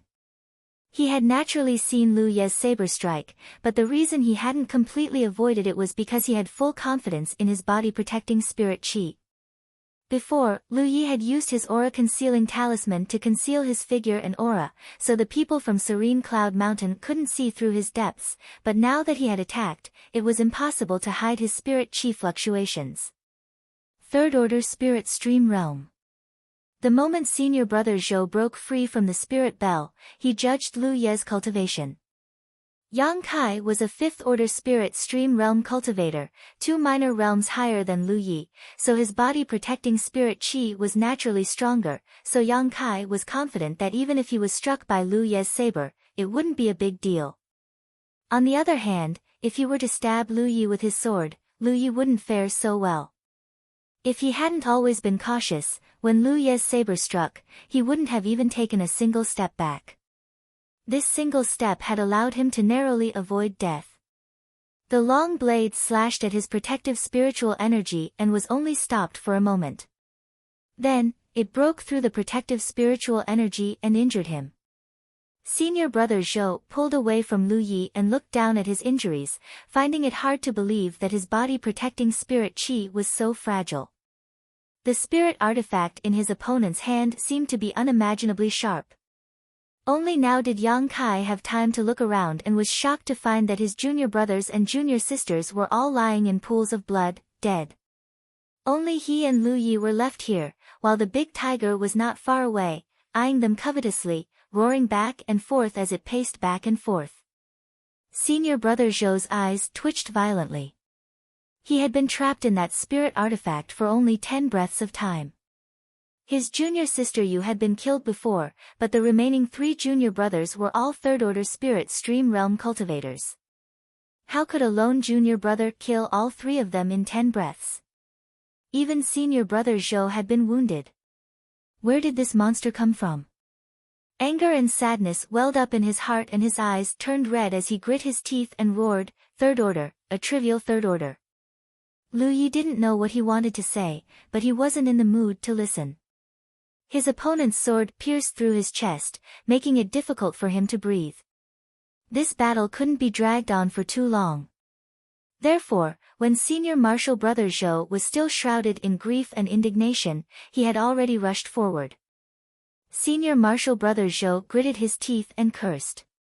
Their figures brushed past each other. Lu Yi had 3 more sword wounds on his body, but he had left another slash on senior martial brother Zhou's body. The angle of his slash was extremely tricky. It landed on senior martial brother Zhou's thigh, causing the flesh on his thigh to split open and blood to spurt out. Since I can't beat him in terms of skill, then I won't compete. I'll just trade injury for injury. If they really competed in skills, others would only play themselves to death. Lu Yi turned around and lowered his eyes. There was a defensive spirit tattoo covering his chest and neck, flickering with spiritual light. His spirit chi surged and burned, injecting new strength into the 2 spirit tattoos to keep them from collapsing. Lu Ye's idea was very simple. He would use the 2 defensive spirit tattoos to protect his vitals. As for the other places, he would just stab them, and see who would be the first to collapse. It had to be said that this kind of defense was a bit shameless, but it was extremely effective.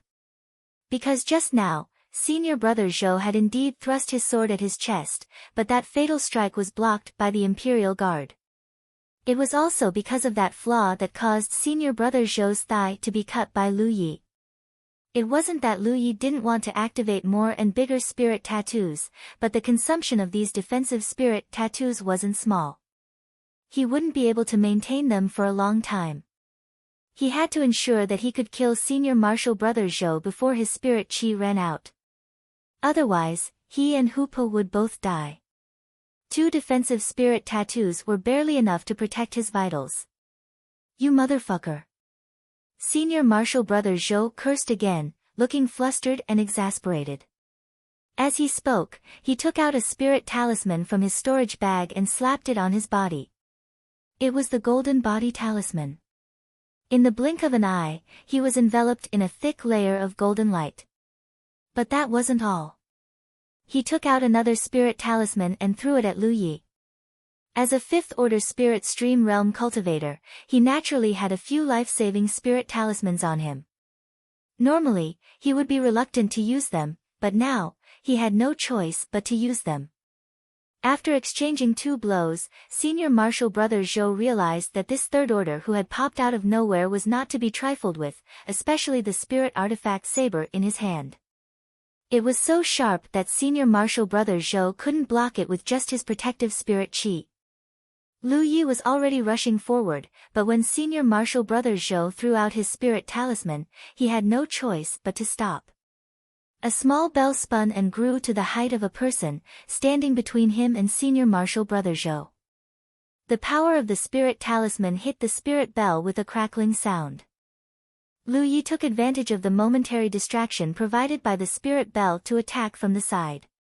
When Senior Martial Brother Zhou saw Lu Ye's figure again, the distance between them was less than 5 meters. Senior Martial Brother Zhou wanted to retreat, but the injury on his thigh caused him to stagger. Gritting his teeth, he faced the aggressive Lu Yi and stabbed out with his sword. Lu Yi rushed forward and slashed with his saber. Blood constantly splashed, and the sound of a sharp weapon piercing flesh made one's teeth ache. Spirit chi burst out from the collision, and the place where the 2 fought was a mess. After another round of mutual attacks, both sides suffered damage. Although Senior Brother Zhou's cultivation was 2 levels higher than Lu Ye's, the sharpness and defensive spirit tattoos were enough to make up for the difference in cultivation realm. In terms of offensive and defensive power, Lu Yi was not inferior to him at all. In fact, he was even stronger. The only advantage Senior Martial Brother Zhou had over Lu Yi was his spirit chi reserves. A 5th-order cultivator had at least opened 63 apertures, while Lu Yi had only opened 41 apertures after entering the mountain to search for Hu Pa. With a gap of at least 20 spirit apertures, Senior Martial Brother Zhou naturally had the advantage in terms of spirit chi reserves. However, this didn't give him any advantage in the battle. Such a violent and bloody fight even made him feel despair, because his opponent was actually using spirit inscriptions to fight. The 2 defensive spirit inscriptions protected his vitals, making it impossible for him to break through them with his 5th-order cultivation. He also tried to break the spirit runes, but every time he weakened the power of the spirit runes with his sword, his opponent could completely repair them with spirit chi. Unless he could break the spirit runes in one blow, it was meaningless. Feeling his injuries gradually worsening, Senior Martial Brother Zhou gradually lost the desire to avenge his junior brother and junior sister because he felt that if he continued to fight like this, he might die here. Moreover, under the opponent's continuous attacks, he didn't even have time to send out a message. Chapter 106. With a flash of saber light, Lu Yi slashed down again. Senior Brother Zhou raised his sword to block. If it were before, he would definitely stab his opponent's saber hand as he was confident he could injure him before the saber came down. But now, he didn't dare because he knew it was useless. The other party wouldn't back down in the slightest. Even if he was stabbed, the saber would still come down. This saber was blocked by his long sword, but the huge force behind it caused him to lose his balance. Lu Yi raised his foot and kicked Senior Brother Zhou's bloody thigh. This was one of the first injuries Lu Yi had inflicted on him, and it was extremely deep. Senior Brother Zhou screamed as he lost his balance and was kicked to the ground, but he still managed to cut a long wound on Lu Ye's calf with his sword. Lu Yi didn't seem to feel any pain and rushed up again, the long saber in his hands swirling with light as he slashed it towards senior brother Zhou's head. Asterisk dang dang dang, asterisk the sound of weapons colliding rang out as Lu Ye's slashes were blocked by senior brother Zhou one after another. At a certain moment, with a crisp crack, the long sword in senior brother Zhou's hand broke, leaving only a half-foot long sword blade. Long swords weren't suitable for slashing, so Lu Yi switched to using a long saber. Even if senior brother Zhou's long sword was of better quality, it couldn't withstand such a blow. The loss of his weapon was undoubtedly bad news for senior brother Zhou. Looking up, he saw Lu Ye's saber coming down, and he no longer had the capital to resist. A moment later, Lu Yi stood in place, covered in blood, his saber-wielding right hand trembling violently. The massive loss of blood had made his face pale. In front of him, senior brother Zhou lay in a pool of blood, his body twitching and his mouth filled with blood as he coughed from time to time. The golden light that originally covered his body had long been shattered by Lu Ye's saber. There were deep wounds on his body, the most serious of which was on his neck, where the saber had almost beheaded him. He hadn't died yet. The vitality of a fifth-order spirit stream realm cultivator was very tenacious, but he had no strength to resist. Lu Yi raised the long saber in his hand and stabbed forward. The sound of a sharp weapon piercing flesh rang out, and senior brother Zhou twitched violently for a moment before falling silent. Seeing a red light drift out from the back of his opponent's hand, Lu Yi completely relaxed. He won. To be honest, the reason why Lu Yi was able to win this battle was because he had killed an old master with a flurry of punches. Senior brother Zhou's cultivation and skills were far superior to Lu Ye's, but he had probably never fought with someone like this before. Other than protecting two vital points, his opponent didn't defend at all.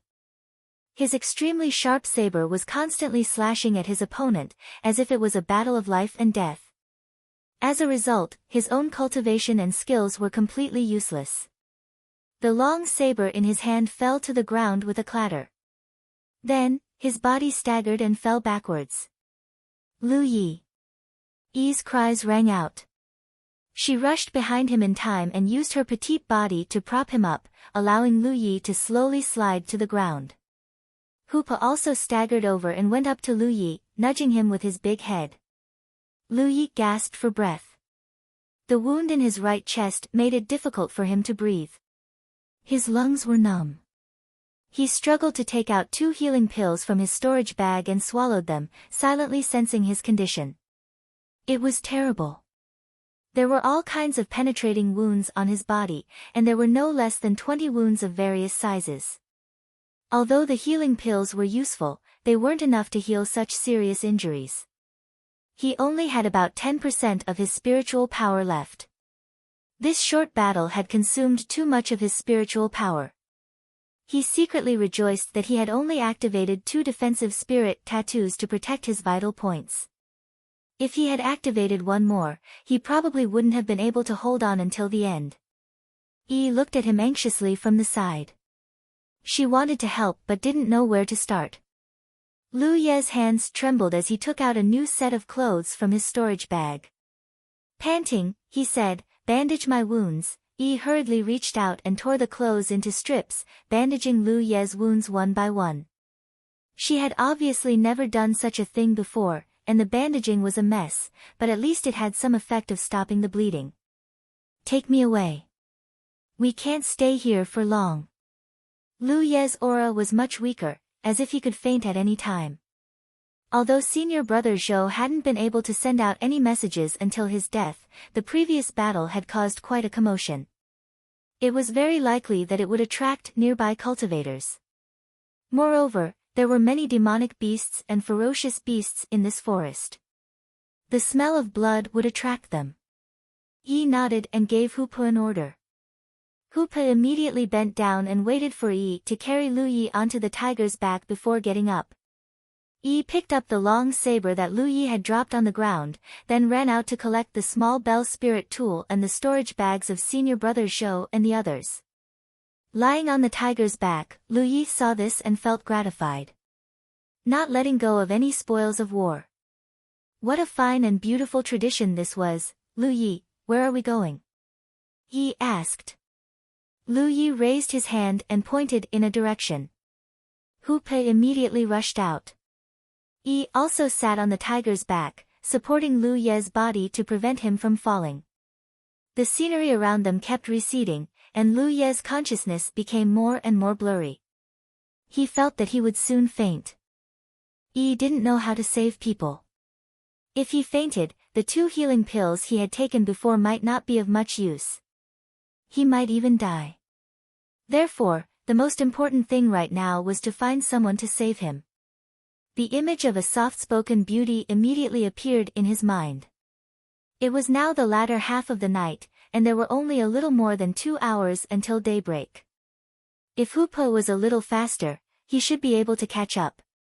100 miles away, Ying Mountain, find Hua Xi. Lu Yi finally took out the 10 points map from his storage bag and handed it to Yi. After he finished speaking, he completely fainted. Yi didn't know who Hua Xi was, but since Lu Yi said so, she could only do as she was told. With one hand supporting Lu Yi, she used the other to check the 10 points map. After confirming the location of Ying Mountain, she led Hu Pe in that direction. A carriage was traveling on the road. Its destination was Tassel Square. The driver was Kong Niu, and inside the carriage was Hua Xi. This kind of life had been going on for a long time. If there were no accidents, Hua Xi would go to Tassel Square every day to treat the injured cultivators. Inside the carriage, she seemed to be thinking about something. Her gaze was absent-minded, and she would occasionally smile, as if she was recalling something fun. Suddenly, she lowered her head and looked at the back of her right hand. Someone had sent her a message, and only a few people from the Scattered Wanderers Society could contact her. After some checking, Hua Xi suddenly jumped out of the carriage. Kong Niu, who was driving the carriage, sensed the movement and quickly reined in the horse. When he turned his head to look, he saw that Hua Xi had already returned to the way they came. From afar, he heard a voice saying, "We won't go out of the market today. You should come back too." "Oh." Kong Niu responded and turned the carriage around. He didn't ask about the situation. To him, Hua Xi's words were orders, and he only needed to follow them. After all, his life was given to him by Hua Xi. Chapter 107. When Hua Xi hurried back to Ying Mountain, Wan Lingyu greeted her. "How is he?" she asked. Wan Lingyu said solemnly, "His injuries are very serious." In all her life, she had never seen anyone so severely injured. To be honest, she found it strange that Lu Yi was still alive. It could be said that there was almost no part of Lu Ye's body that was intact. With such injuries, living was more painful than death. "Are you senior sister Hua Xi? Please save Lu Yi." Yi walked up and looked up at Hua Xi with a pleading face. Hua Xi looked in the direction of the voice and was slightly stunned. Lu Yi had come alone last time. This time, a sweet-looking girl had brought him here. There was also a huge tiger lying on the ground. The tiger was supposed to be snow white, but the blood on its body had dyed most of its body red. It lay there, its chest rising and falling. Hua Xi didn't waste time and asked, "Where is he?"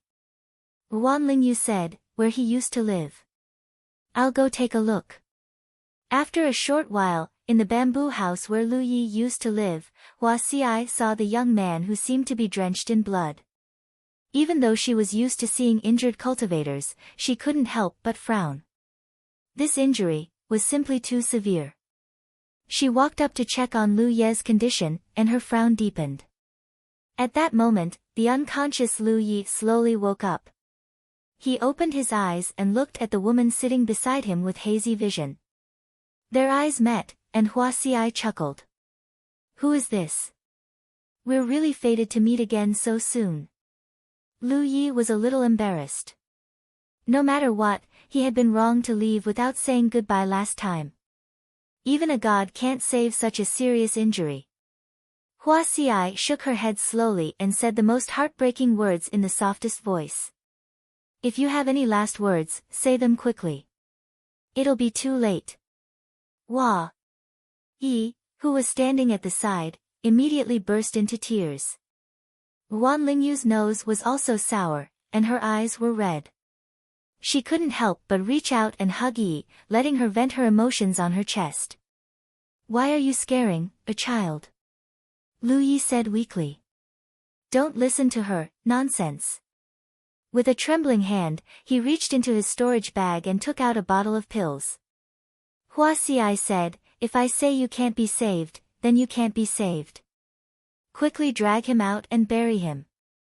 Lu Yi took out another bottle of pills. Hua Xiai snorted softly and put away the 2 bottles of elixirs without leaving a trace.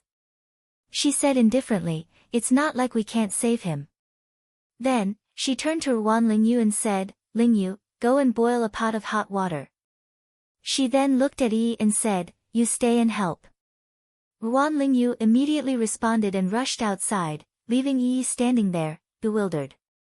She looked at Lu Yi, only to find that she had fainted again. I won't die. Hua Xiai kept taking things out of her storage pouch to make preparations. Help me take off his clothes. Take off my clothes. Yi was stunned. He's injured all over. How can we save him without taking off his clothes? If you want him to die, you don't have to take it off. I'll do it. Yi immediately responded, looking as if she was going to take off her own clothes. She gritted her teeth and walked to the bed with solemn steps.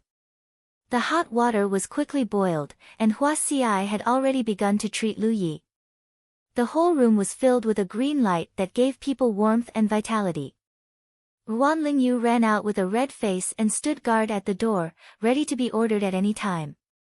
Under Hua Xi's guidance, Yi used the hot water to clean the dirt around Lu Ye's wounds. They busied themselves until noon. Compared to his previous injuries, Lu Ye's injuries this time looked more serious and frightening, but in fact, they were much better. After all, he was injured by a sharp weapon, while the last time he was injured by a spell. The 2 situations were different. It was just that there were too many wounds, so it was more troublesome to treat.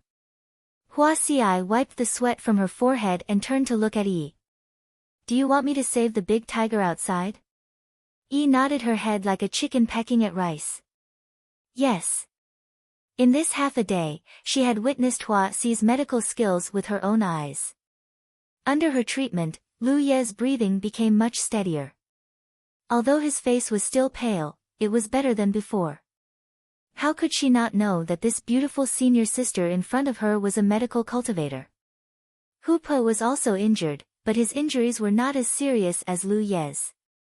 As Hu Po's companion spirit, she could clearly sense Hu Po's condition. Then I'll put the consultation fee on him, Hua Xiai said, then pushed the door open and left. A moment later, Hu Po's groans could be heard from outside. A full day later, Lu Yi woke up again. His body was weak and aching all over, especially his right lung. However, he knew that this was a good thing. If his right lung remained numb, it would be the most troublesome. Lu Yi, you're awake. Yi's voice sounded. Then, her face came closer and she looked at Lu Yi in surprise. Lu Yi smiled at her and tried to get up, but he didn't have the strength.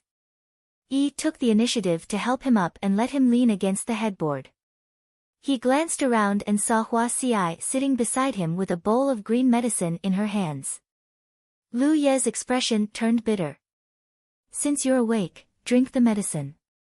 Hua Xiai leaned forward and handed him the bowl of medicine. Lu Yi wanted to raise his hand, but he couldn't. He could only stare at her helplessly. Hua Xiai was quite helpless. She got up and fed the medicine to Lu Yi. As she did so, she said, feed him a spirit pill. Cough, cough, cough. Lu Yi almost choked to death. This black-hearted woman was really obsessed with money. If you dare spit it out, I'll stuff the bowl in your mouth. Hua Xiai smiled, her voice as gentle as water. Yi turned to look at Hua Xiai in disbelief. It was as if she was getting to know her all over again. After drinking the medicine, Hua Xiai checked Lu Ye's condition and nodded. It's good to have abundant blood and qi. You recover faster than others. Hua Xiai had said this before. Lu Ye's blood and qi were much stronger than cultivators of the same level. At first, she suspected that Lu Yi wanted to walk the path of a body cultivator. Then let's start today's treatment. Hua Xiai clapped her hands.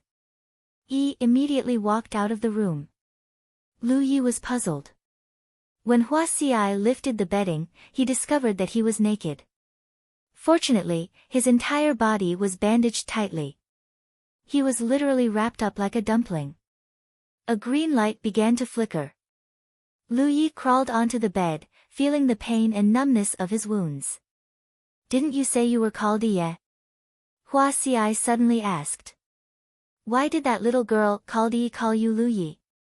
Lu Yi had stayed here for half a month last time, so he had naturally reported his name to Hua Xiai.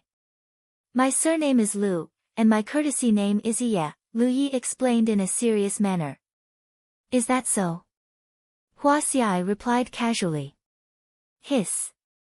Lu Yi suddenly felt a piercing pain on his back. Ah, my hand slipped. I'm sorry. Hua Xiai chuckled. Don't give me that. Lu Yi was so angry that his lungs hurt. This is not the attitude a patient should have toward a doctor. Hua Xi's tone began to soften. Lu Ye's face darkened. He had a bad feeling. Chapter 108. It was a familiar environment, a familiar situation. However, compared to last time, Lu Yi only needed to lie in bed for 3 days before he could get out and walk around. Injuries caused by sharp weapons were undoubtedly easier to recover from. In addition to Hua Xi's daily treatment, he felt that he would be able to fully recover in no time. These days, he didn't idle around. In accordance with Hua Xi's treatment, he took a few healing pills to speed up the recovery of his injuries. At the same time, he refined some small reversion pills to replenish his spiritual energy. After a few more days, his injuries improved. Under the moonlight, Lu Yi was practicing his saber. Not far away, under a large tree, Hupa was resting, opening his bloody mouth to yawn from time to time. Yi sat there with her back against Hupo's soft abdomen, hugging her knees. It was unknown what she was thinking. After a long time, she sighed and said to Hupa in a low voice, Hupa, we're so useless. The reason why she felt this way was because she realized that ever since she followed Lu Yi out of Azure Cloud Mountain, the role they could play was very limited. It was very difficult for the two of them to participate in the battles that Lu Yi participated in. Whether it was facing Dong Shai's pursuit or the life and death battle with senior brother Zhou, it was all the same. In the end, it was still because they were too weak. Hupo's greatest use was to carry Lu Yi on his journey, while her greatest use was to guard the surroundings when Lu Yi was resting. This made Yi feel a little powerless.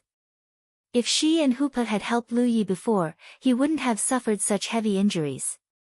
We have to become stronger, Yi said to Hupa. Do you understand? Hupa opened his mouth and let out a whimper. Then it's decided. Yi nodded heavily.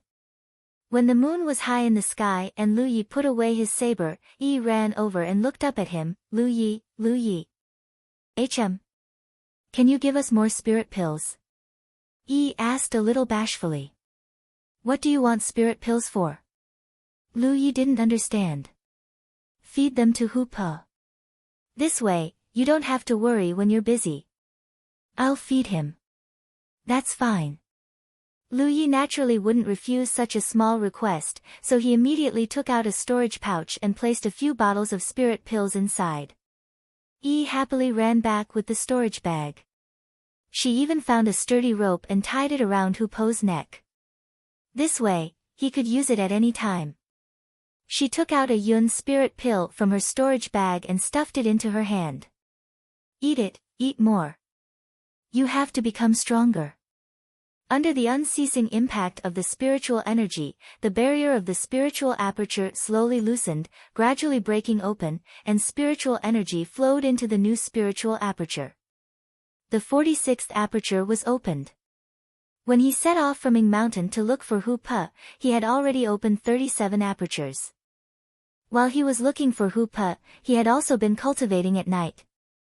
With the double support of the gluttony meal and the spirit-gathering rune, his speed of opening apertures had become very fast. When he found Hu Pe, he had already opened 41 apertures. It had been 12 days since Lu Yi returned to Ing Mountain. Except for the first few days when Lu Yi did not cultivate, he did not waste the rest of the time. Recuperating did not affect his enlightenment of the acupores. It could even be said that he had more time to cultivate. As of today, he had opened 46 apertures.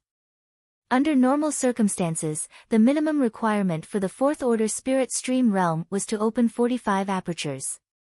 Of course, this was under the premise that one only cultivated one secret art. However, because Lu Yi first cultivated the yellow-grade golden cicada's unfettered secret art and an auxiliary secret art like the gluttony meal, these two secret arts did not coincide with the red lotus soaring the heavens secret art he was currently cultivating. Therefore, if he wanted to break through to the fourth-order spirit stream realm, he would need to open 2 more spirit apertures. In other words, as long as he opened 1 more aperture, Lu Yi would be able to break through to the fourth-order spirit stream realm. At the same time, he would be able to change the path of his spiritual energy to that of the red lotus soaring the heavens secret art. The 2 spirit apertures that did not coincide were not useless. Lu Yi had studied the later stages of the red lotus soaring the heavens secret art and knew that the 2 spirit apertures were included in the 5th-order spirit stream realm. Therefore, when he broke through to the 5th-order spirit stream realm, he would open 2 fewer spirit apertures. In the 9th-order spirit stream realm, the 4th-order spirit stream realm and the 7th-order spirit stream realm were watersheds. This was because the first 3 stages only required one to open 9 apertures to break through, but the 4th-order spirit stream realm required at least 18 apertures. Once the spirit chi passed through these spirit apertures and formed a minor heavenly cycle, it would bring about a great improvement to a cultivator.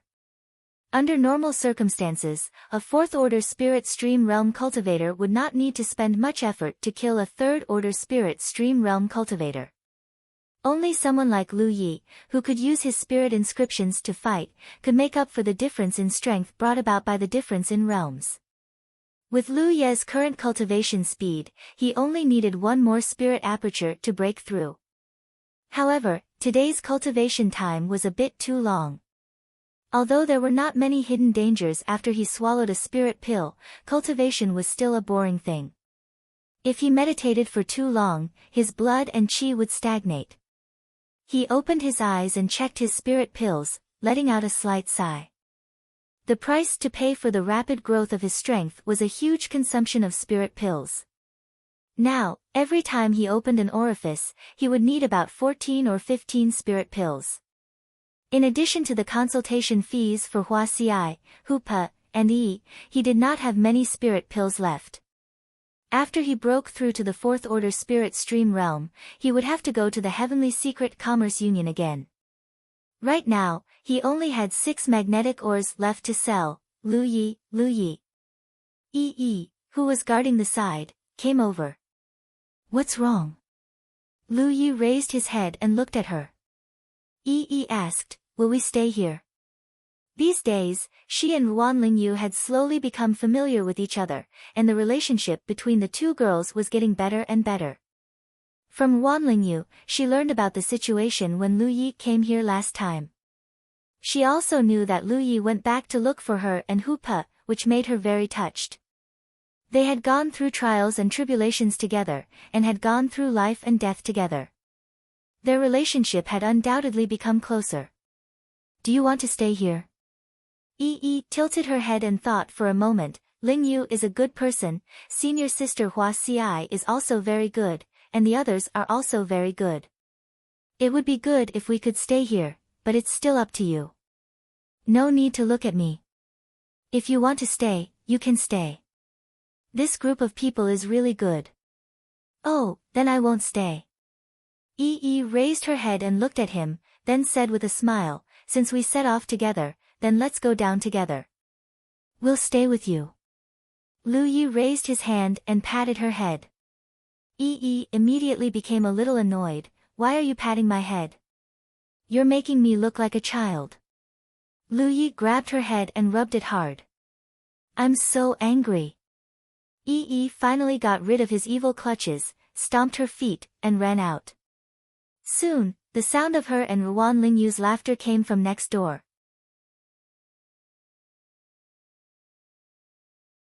Chapter 109. In Tassel Square, Lu Yi slowly walked out of the Heavenly Secret Commerce Union under the respectful escort of a steward. The final 6 pieces of primary magnetic ores were sold. Even the storage pouches he obtained from the cultivators from Serene Cloud Mountain were sold to the Heavenly Secret Business Alliance. Lu Yi didn't sell Senior Brother Zhou's storage bag. Instead, he spent some money to ask the old cultivator of the Commerce Union to open the seal, wanting to see if there was anything good inside. The result was disappointing. Comparing the harvest with the investment, not only did he not make a profit, he even lost money. It was true that opening a storage bag was risky, and one had to be cautious when investing. The most valuable thing on Senior Brother Zhou's body was probably his spirit artifact sword, but it was cut in half by Lu Yi during the fight. This lesson made him secretly decide that as long as the storage bags he obtained in the future didn't belong to a young master, he would pack them up and sell them. On the other hand, the beast-taming collar was sold for more than a dozen spirit stones. This thing was Senior Sister Yu's spirit artifact, specifically used to deal with monster beasts. It had limited uses, so it wasn't worth much. Lu Yi basically exchanged all the spirit stones for spirit pills, leaving only 30 spirit stones as backup. After all, transactions with cultivators were basically based on spirit stones. Using spirit pills was fine, but it was a bit of a loss. 10 spirit stones could only buy 9 spirit pills in the Commerce Union. The yuan magnetic ore he processed this time was relatively large, so it was quite valuable. In the end, he obtained 500 spirit pills. Counting the dozens of spirit accumulating pills he had left, it was all his assets now. For a low-level cultivator, this was a huge fortune. But Lu Yi only needed a little calculation to know that these spirit pills wouldn't last long. Now that his cultivation was gradually improving, the efficiency of refining spirit pills had also increased. It would be even faster after he reached the 4th order. Hoopa had also become a pill eater.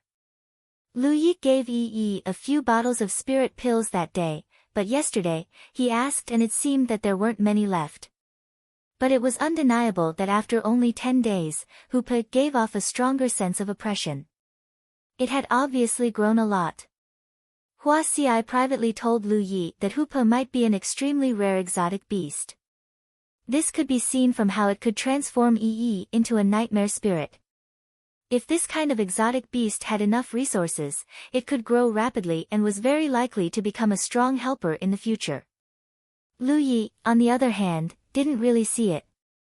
He didn't have much experience, and he only knew that he would have to find a way to earn cultivation resources in the future. The magnetic ores he had brought from the Evil Moon Valley had already been depleted. Once he used up all the spirit pills he had on hand, he could not count on the spirit gathering rune to slowly increase his strength. That would be too inefficient. Therefore, although Lu Yi had an abundance of spirit pills, his mood was very melancholy. Walking along the street, Lu Yi hurried towards Hua Xi's treatment center. Not long after, he heard an angry roar from the 2nd floor of a nearby restaurant. Bring me wine. Where is he? Are they all dead? Lu Yi was slightly startled because this person's voice sounded a little familiar, as if he had heard it somewhere before. However, ever since he set off from Mount Qingyun, he had only met a few people along the way. How could he have met someone he knew here? He pondered for a moment and his expression became solemn. He turned around and walked towards the restaurant. Just as he entered, someone greeted him. Fellow Taoist, please come in. What would you like to eat? What would you like to drink? Although he didn't bow and scrape like the waiters in the mortal world, his attitude was still very warm. Those who made a living in the market were basically rogue cultivators. They did not have a sect to rely on, nor did they have elders to take care of them. They could only use this method to slowly accumulate the resources needed for cultivation. I'm looking for someone. Lu Yi lowered his voice and walked straight to the stairs. The rogue cultivator left with a smile. Lu Yi walked up the stairs step by step until he reached the stairs of the second floor. He stopped and looked up. By the window, there was a disheveled man with disheveled hair sitting upright. There were a few side dishes in front of the table, and the table and floor were full of wine jars. This person seemed to have encountered something extremely unpleasant and was drowning his sorrows in wine. Lu Yi only glanced at him and immediately retreated, his heart thumping. Dong Shai. When he heard the voice just now, although Lu Yi felt that it was familiar, he thought that it was unlikely. To be safe, he took the risk and went up to confirm. At a glance, he found that this person was really Dong Shai, the one who was chasing him. He did not know what happened to Dong Shai. Now, this guy no longer had the majestic aura he had when he was chasing him. It was not an exaggeration to say that he was a stray dog. He looked extremely bleak, and there was a scar on his cheek. Lu Yi couldn't figure it out. Why would Dong Shai come here? What was certain was that he was not here to look for him. At that time, he must have thought that he had killed him, so he left. If he was really here to kill him, he would not be hiding here and drowning his sorrows in wine. He recalled what Hua Xiai had told him last time. The Jiuxing sect's encampment had been taken over by the Xian sect. The entire encampment had been burned down by the Xian sect. But even so, the station was still there. It was just that 9 Stars sect had to spend a lot of money to rebuild it. Profound sect did not have the ability to occupy 2 stations. Now, it seemed that although 9 Stars sect station had been captured, Dong Shai was still alive. After all, he was a 7th-order Dharma cultivator and would not be killed so easily. Lu Yi did not understand why Dong Shai would appear here, but he was not interested in finding out. He only knew that he had to run away quickly. If he continued to stay in this area, if he was found by Dong Shai one day, even 10 lives would not be enough to kill him. On the second floor, Dong Shai stared blankly at the street below. Looking at the people coming and going, the noise in this world made him have the urge to kill everyone. That day, when he was chasing Lu Yi, he received a message from Chao Yi and hurried back to the sect station. What he saw was a mountain of corpses and a sea of blood. The entire sect station was covered in flames. In that mess, Wang Yang, who had been waiting for a long time, came with his sword. He had been running back and forth all this time and had consumed a lot of spirit qi. Wang Yang had suppressed him with inaction and naturally had the upper hand. What's more, he was not Wang Yang's opponent. In that battle, he was almost killed by Wang Yang on the spot. Although he was lucky enough to escape, 3 of his spirit apertures were destroyed by Wang Yang, causing his 7th-order cultivation to fall to the 6th order. After hiding in the wilderness for more than a month to recuperate, he reappeared. Jiuxing sect had summoned him many times, but how could he dare to respond? The sect station had been captured and countless disciples had died. More importantly, the various blessings on the Heaven's Fate Pillar had been taken away by the Profound sect. The station could be rebuilt, the disciples could be recruited again, and the lost materials could be restocked, but those blessings were not so easy to recover. They were the result of decades of hard work by the entire sect's spirit stream realm cultivators. It could be said that in this battle, Jiuxing sect's many years of operation on the spirit stream battlefield had been destroyed. On top of that, the young sect master had been killed under his watch. Not to mention Dong Shai, a 7th-order cultivator, even a 9th-order cultivator would not be able to bear such a responsibility. The sect had summoned him to answer to the matter. If Dong Shai dared to return, forget about the sun tomorrow, he would not even be able to see the moon tonight. He was afraid, so he used up all the merit points he had accumulated over the years to erase Zhou Xing's sex brand from his battlefield mark and betrayed the sect. Chapter 110. Across the entire 9 provinces, traitors like Dong Shai were extremely rare because erasing the sex brand required a large amount of merit points, but Dong Shai had no other choice. The merit points he had painstakingly accumulated over the years had all been used up, and he was now burdened with the identity and reputation of a traitor. With 3 of his spirit apertures broken and his path forward almost cut off, Dong Shai had reached a dead end. And the source of all this was that tiger crossing mountain called Yi Yi had killed 9 Stars Sect's young master. If not for this, 9 Stars Sect would not have accepted Profound Sect's declaration of war. If not for this, Dong Shai would not have taken the risk to personally chase after Yi Yi, and 9 Stars Sect station would not have been so easily breached. Thinking of the dead tiger crossing mountain, Dong Shai burned with anger, wishing he could dig out his corpse and cut it into 100 pieces. Dying like this was too easy for him. Fortunately, Dong Shai was not without a place to go. Over the past few years, he had built up some connections in the spirit stream battlefield, so even if his cultivation had fallen, he was still a 6th order. Moreover, as a 6th order, he was stronger than almost all ordinary 6th order cultivators, so he could easily find an 8th or 9th order force to join. But before that, he needed to stay far away from 9 Stars Sect station as the sect should already be searching for him. Lu Yi, are we leaving? Inside the room, Yi Yi asked. Lu Yi nodded, it's time to go, turning to look at her, you and Hupa can stay. Don't even think about leaving us behind. Yi Yi was a little annoyed, we agreed to start this journey together, so we will end it together. Do you think Hupa and I are burdens? What nonsense are you talking about? Lu Yi flicked her forehead, without Hupa, I would have died long ago. Yi Yi stretched out her hand and covered her forehead, huffing, that's why I'm the most useless one. You're also very useful. Useful in what way? Yi Yi looked at him expectantly. Lu Yi thought about it seriously for a moment, when I rest, you stand guard next to me, so I can have a good night's sleep. Yi Yi lowered her head. Lu Yi raised her hand and pinched her face. Alright, we'll leave tomorrow. Go and say goodbye to Ling Yu. After Yi left, Lu Yi stood in place and thought for a while. He should also say goodbye to Hua Xiai. He had already left without saying goodbye the last time. No matter what, she had saved his life twice. It was inappropriate to keep doing this. Walking out of the bamboo building, Zhang Xian walked to the neighboring building and knocked lightly on the door. Hua Xiai opened the door and saw that it was Lu Yi. She asked warily, what's wrong? What kind of drug do you want to drug me this time? Don't give me that. Lu Yi couldn't help but glare at her.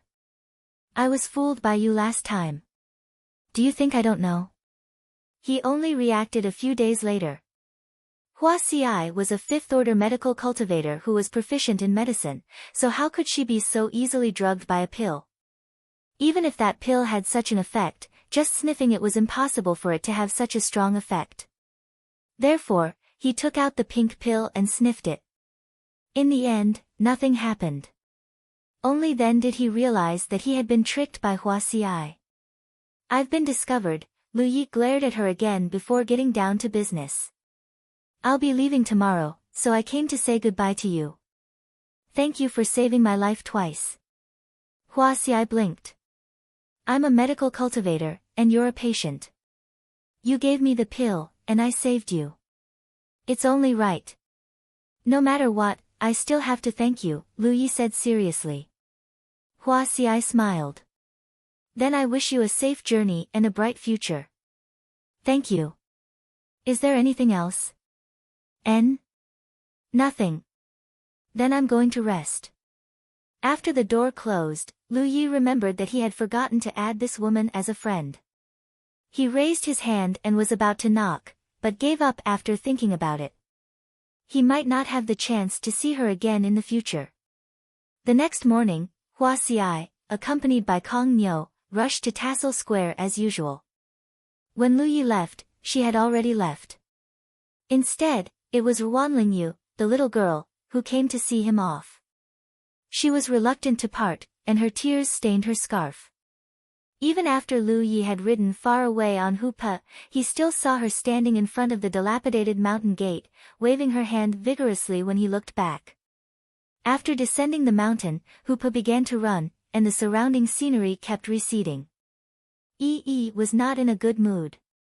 She had formed a deep friendship with Ruan Lingyu these days, and she was reluctant to part with her little friend all of a sudden. Lu Yi did not know how to comfort her, so he just let her be. He swallowed some pills on Hupo's back and began to cultivate. He was only one step away from the fourth order spirit stream realm, and he estimated that he would be able to reach it tomorrow. It was not until night time when Yi slowly recovered. She untied the storage bag tied around Hupo's neck and took out a lot of medicinal powder and clean cotton cloth. "Where did you get these?" Lu Yi asked curiously while eating barbecue. "Senior sister Hua Xi gave them to me," Yi explained. "She said that if you get injured again in the future, these medicines can be applied externally or taken orally." As for the clean cotton cloth, it was undoubtedly used to bandage wounds. Looking at these things, Lu Ye's mood was complicated. Although Hua Xi was a bit greedy and her words were a bit hurtful, it was undeniable that she was a very warm-hearted person. Knowing that Lu Yi would often get injured in fights, she prepared these things for him. "Really?" Lu Yi curled his lips. If she had prepared these things for him, she should have just handed them to him when they parted yesterday.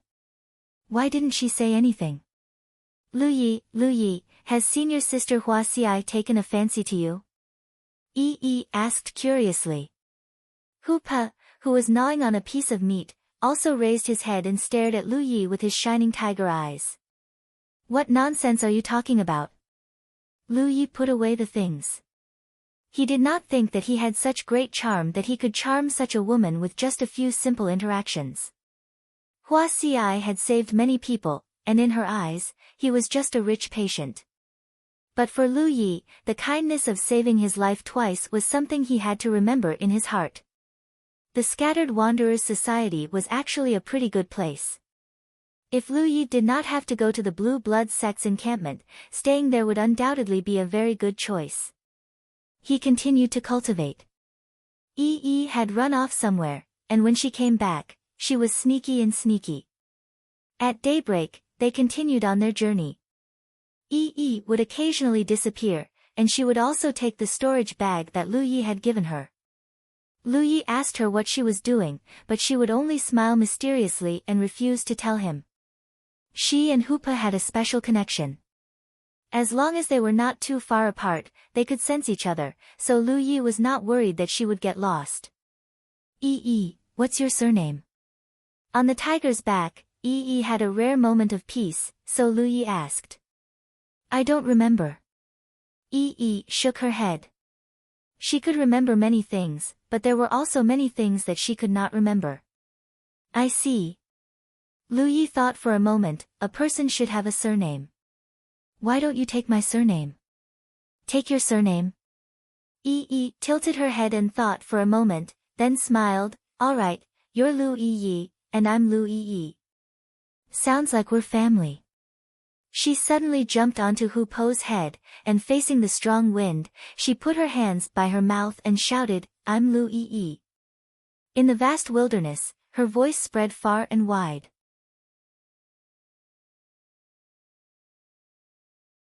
Chapter 111. As the pill's energy dissolved and spirit energy flowed, the 47th aperture was gradually filled. On the second night after leaving Ying Mountain, Lu Yi met the requirements to break through to the fourth order. However, to break through to the fourth order, he had to first change his secret art. Because he often switched between the gluttonous feast and the golden cicada carefree art, this wasn't difficult for him. Under Lu Ye's control, the spirit energy rapidly flowing in his body calmed down, and the connection between the various spirit apertures was broken. Following the red lotus soaring the heavens route, he urged his spirit energy to flow from his source spirit aperture through the first spirit aperture, then the second, all the way to the ninth. Perhaps because it was the first time he had used the red lotus soaring to the heavens, this small cycle of circulation was very slow. Lu Yi maintained it calmly, and the spiritual energy that flowed like a stream in his 9 great spiritual cavities grew faster and faster, before finally starting to circulate on its own. The first minor heavenly cycle was completed.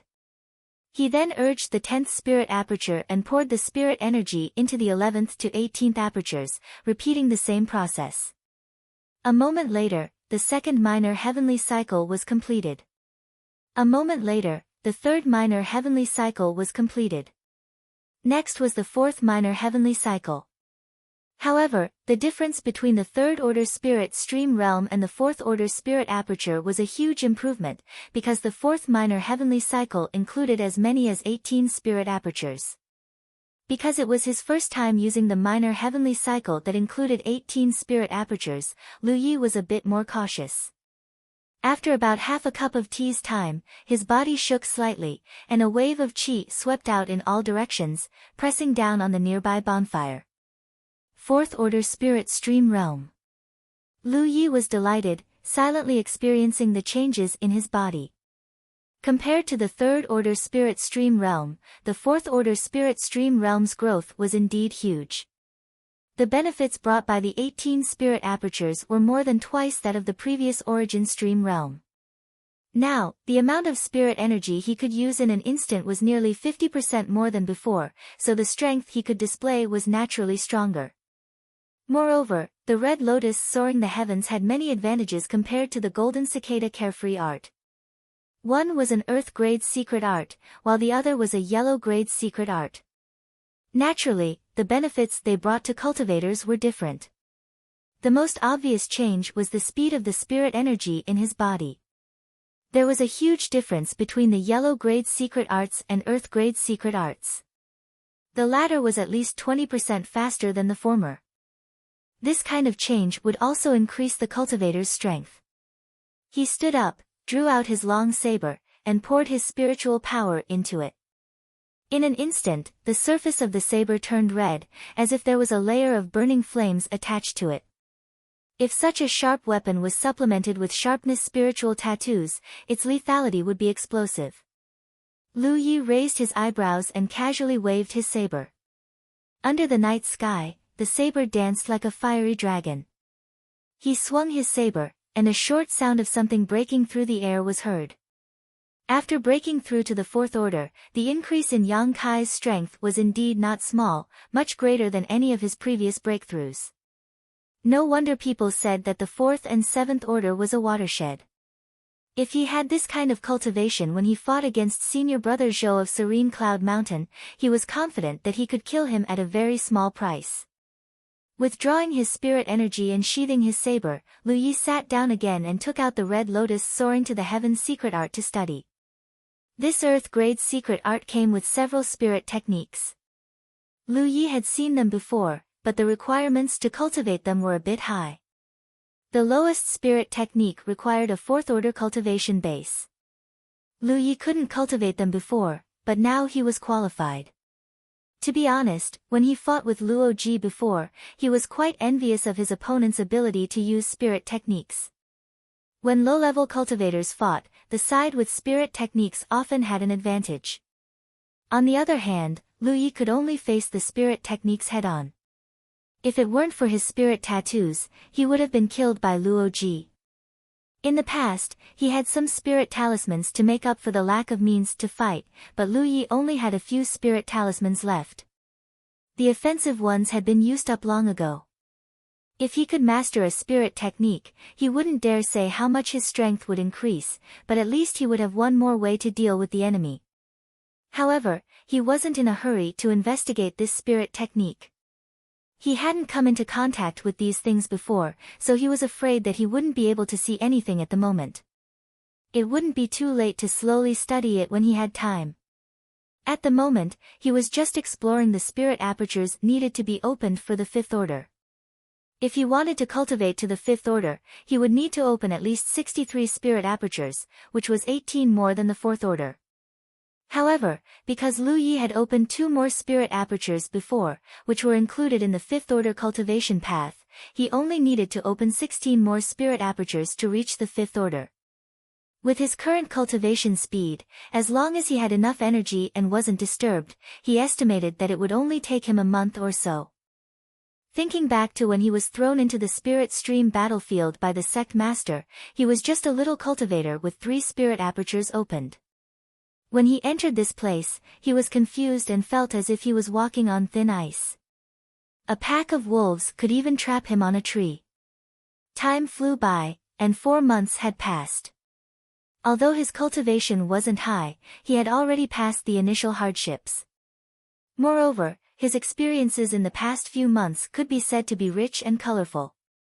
He participated in the war between 2 sects, was hunted down by masters whose cultivation far exceeded his own, fought with disciples from top forces who cultivated heaven-grade secret arts, and even fought with many people whose strength exceeded his own. Thinking of this, Lu Yi felt that these 4 months had been really rough and couldn't help but shed bitter tears for himself. But in the end, it was all in the past. In the past, his cultivation was low, so there was nothing he could do about it. But now, he was a fourth-order cultivator. He didn't dare to say that he could walk unhindered in the outer ring, but at least his ability to protect himself had greatly increased. In the outer ring, there were many cultivators whose cultivation was lower than his, so he was no longer at the bottom. Now, he was qualified to stand at the top and look down on others. Circulating his spirit chi, he looked down at his battlefield brand. The information recorded was as simple as ever.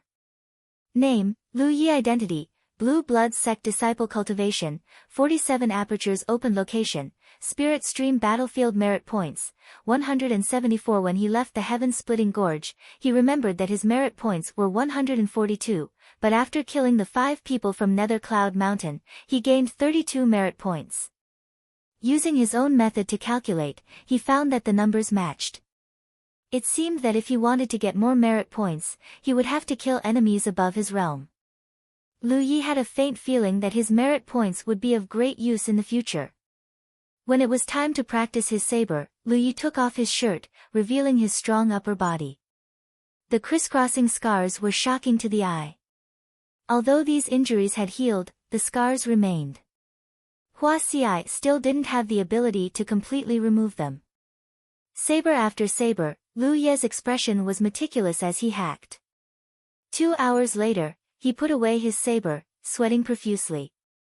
Walking to the side, he took out a water bag to wash his body before returning to the campfire to meditate. Now that he was a fourth-order cultivator, he had to figure out how efficient his cultivation was and how many spirit pills he needed to open each aperture. Chapter 112. The night passed and Lu Yi ended his cultivation. As he thought, after his cultivation improved, the number of spirit pills he needed to open an aperture also increased. Now that he was in the fourth-order spirit stream realm, he needed to consume about 18 spirit pills to open a spirit aperture. Of course, because of the assistance of the spirit-gathering spirit tattoo, this consumption was reduced correspondingly.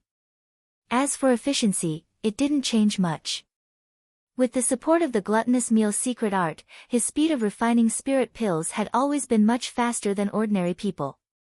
He had a premonition about the consumption of spirit pills because the consumption of spirit pills increased a lot when he opened the 46th and 47th apertures. Riding on Amber, he continued on his journey.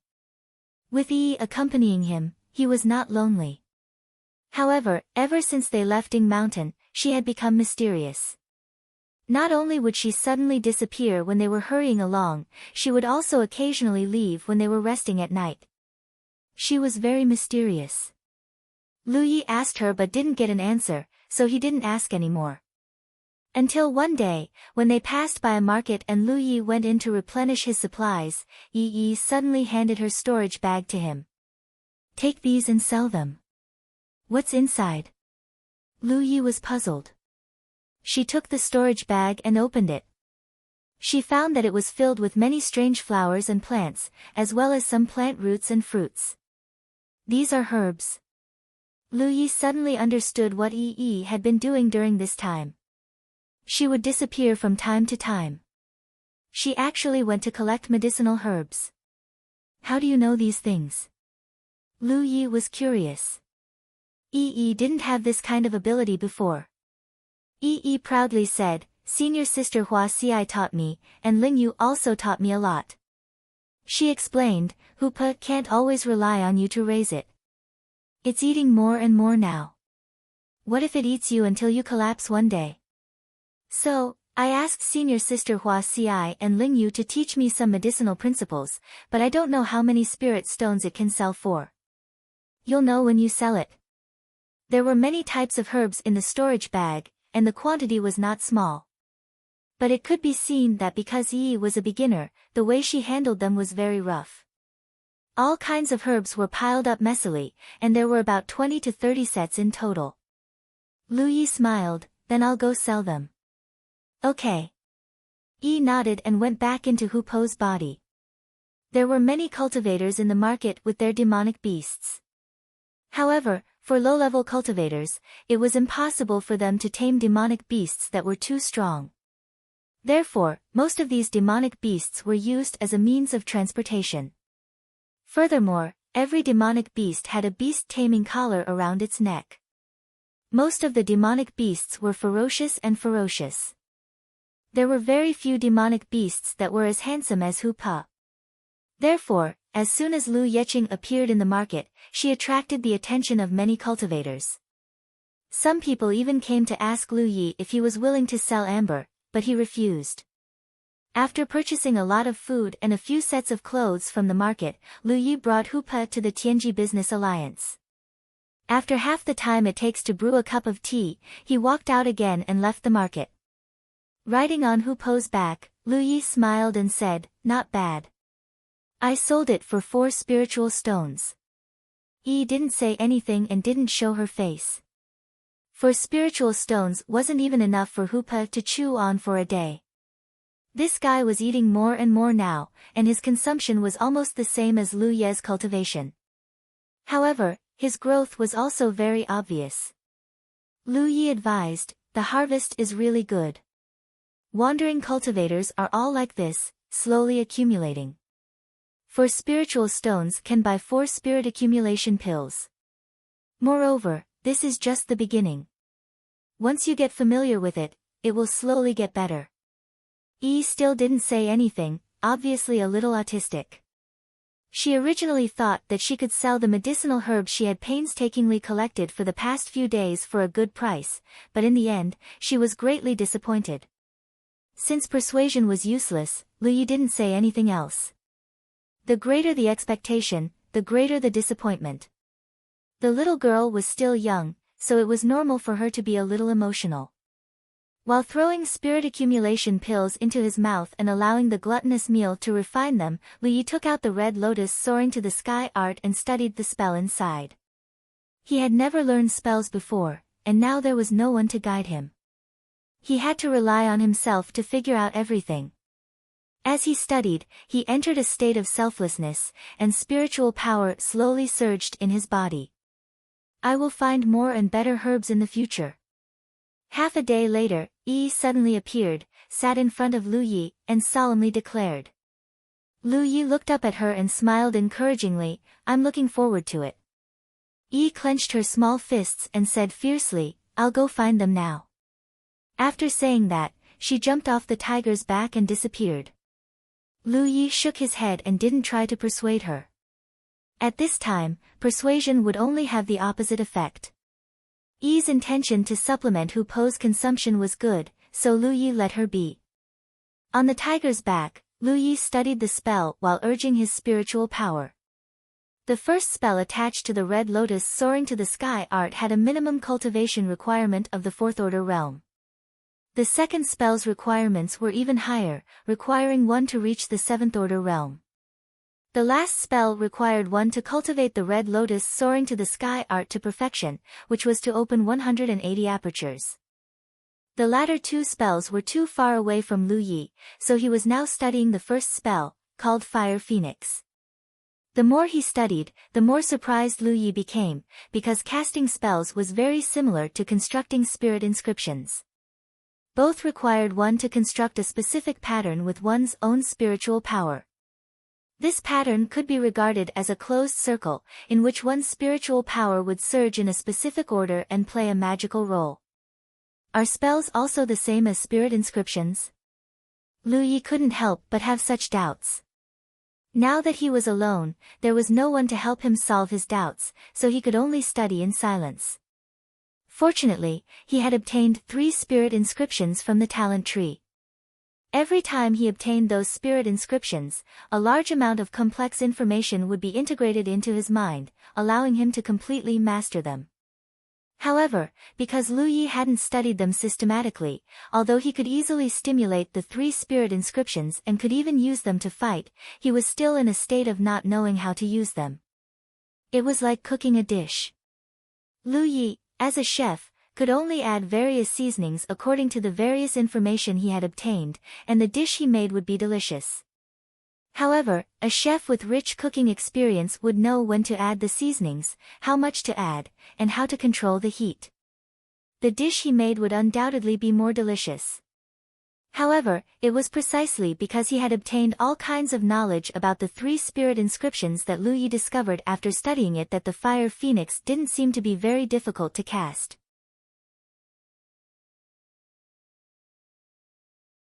Chapter 113.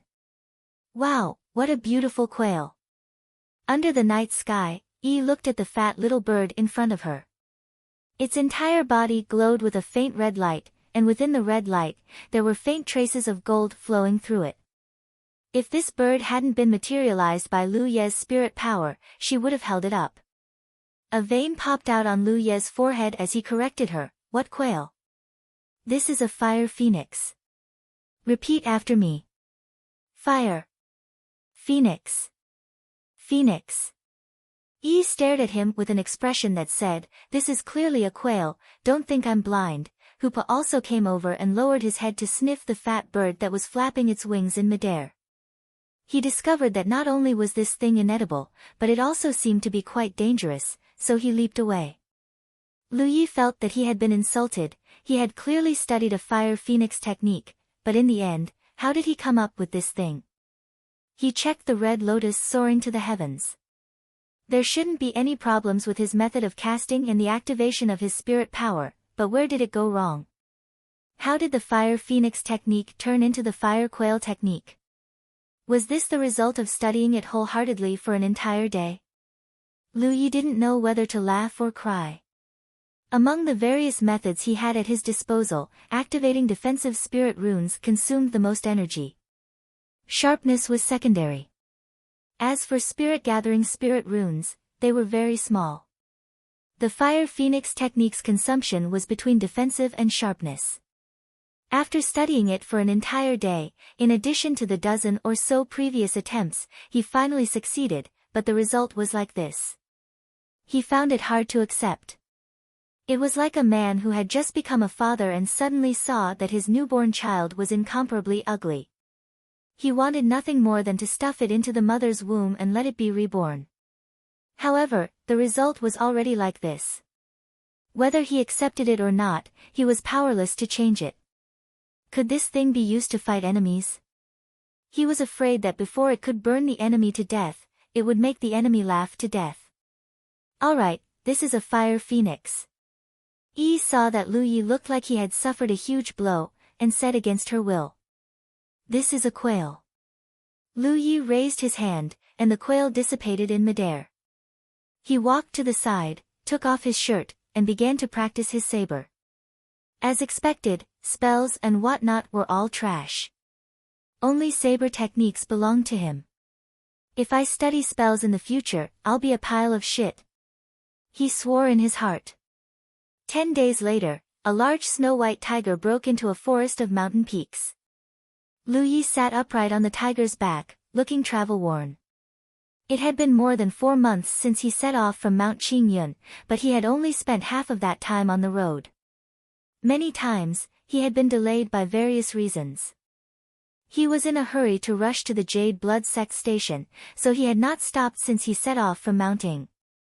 Right now, they were still very far away from the Blue Blood Sect's encampment, but a journey of 1,000 miles began with a single step and would eventually come to an end.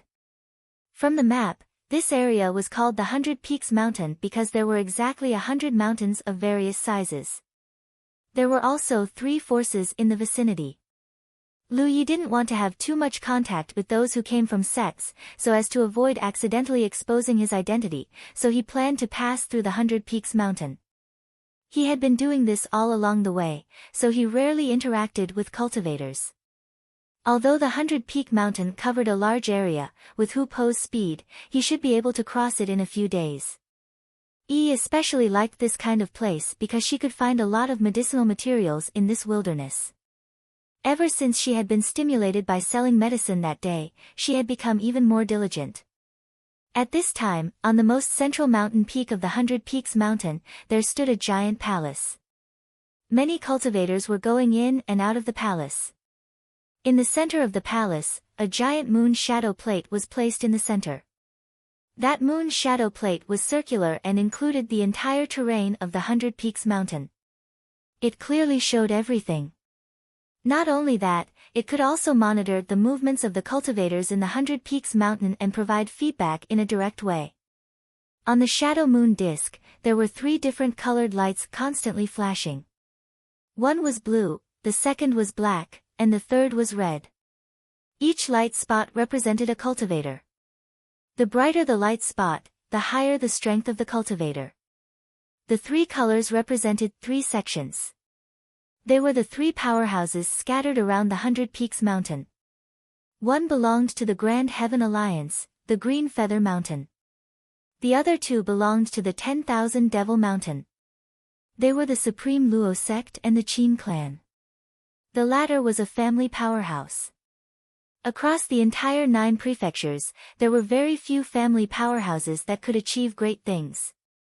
It was because there were great limitations for a family to develop.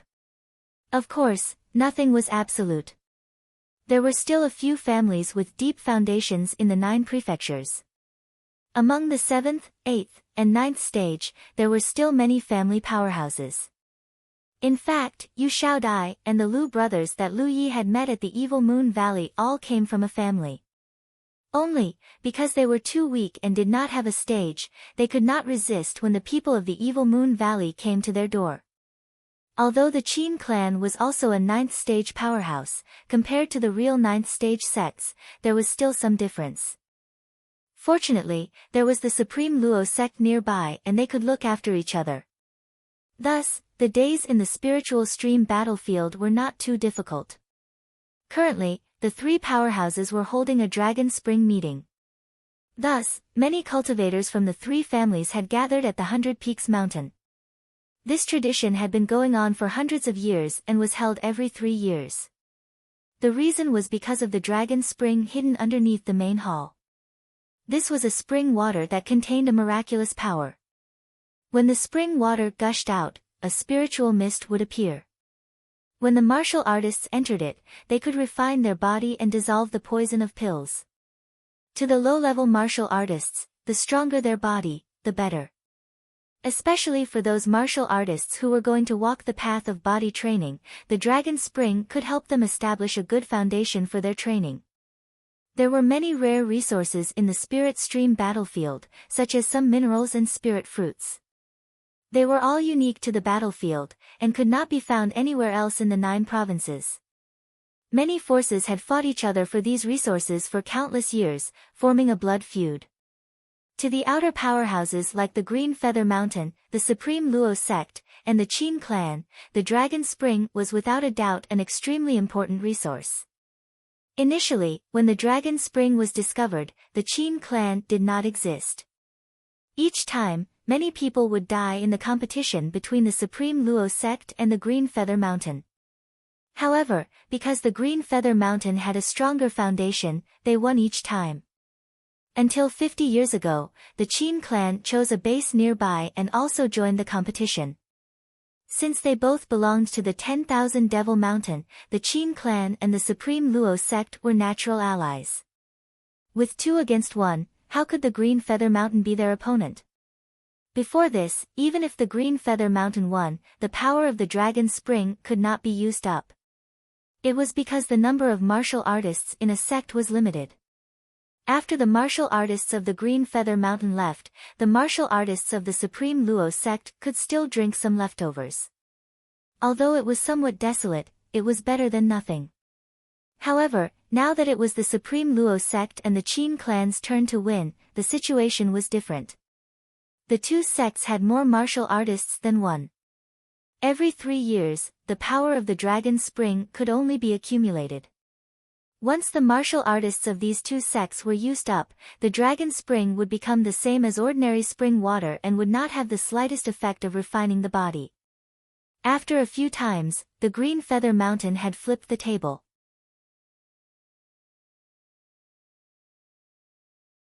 Chapter 114. At one of the Dragon Spring meetings 30 years ago, the Green Feather Mountain had directly invited a 6th-level sect to intervene. Of course, the result was a great defeat for the Supreme Luo sect and the Qin clan. While the Green Feather Mountain had allies, the Supreme Luo sect and the Qin clan also had allies. With the Green Feather Mountain breaking the rules first, the Supreme Luo sect and the Qin clan were not willing to be outdone. In the following few Dragon Spring meetings, the allies from all sides took the stage. Countless skeletons of martial artists were buried at the 100-Peak Mountain. After 3 or 5 times of such battles, the 3 parties realized that no one would benefit from such a battle.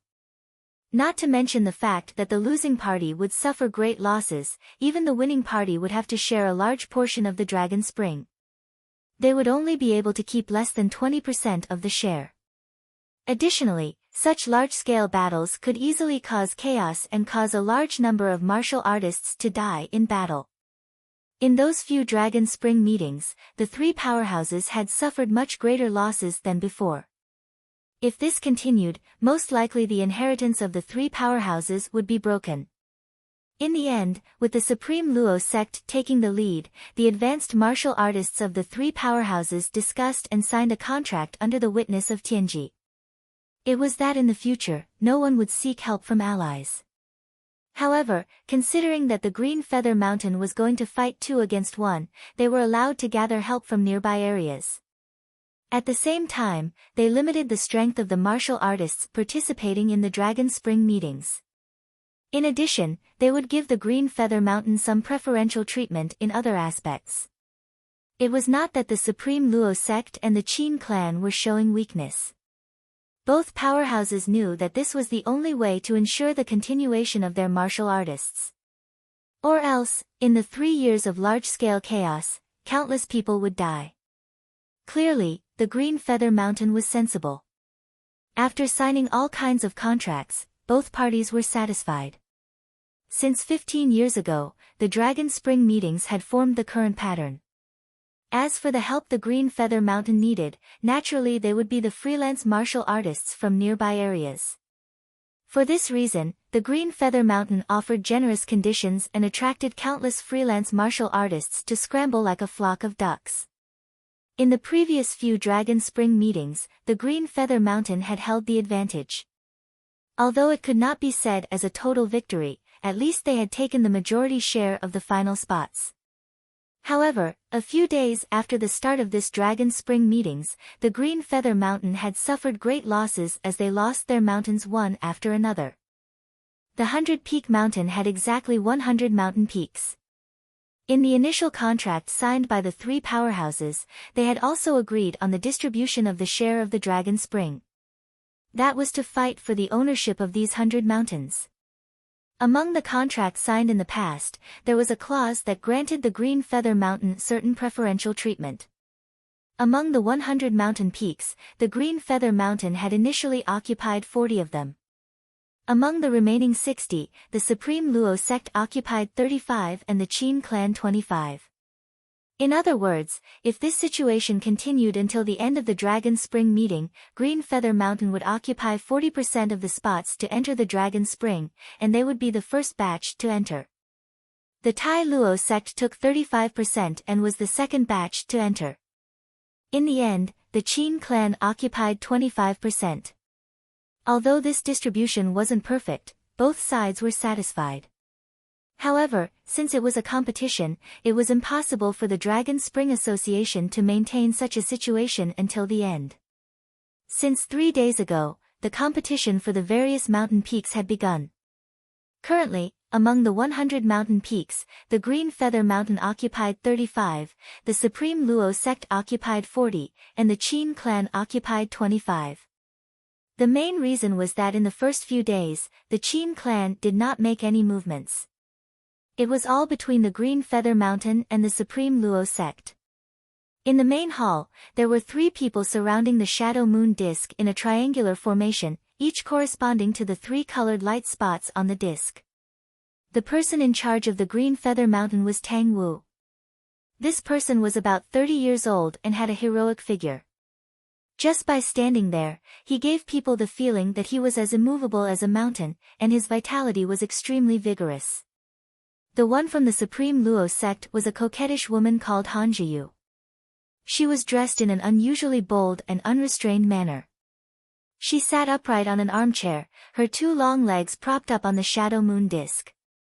Her slender jade feet were smooth and flawless, and her 10 feet were painted with a dark red color. Snow white and dark red, the clash of colors made people's imaginations run wild. Her dress, which had a slit to the base of her thigh, could not hide her beauty at all. It attracted the attention of the disciples of the 3 families who were walking back and forth, but she acted as if no one was there. Behind her stood a fair-skinned young man who was gently massaging her shoulders. The one from the Qin clan was Qin Wanli, a thin man with a crescent-shaped saber at his waist.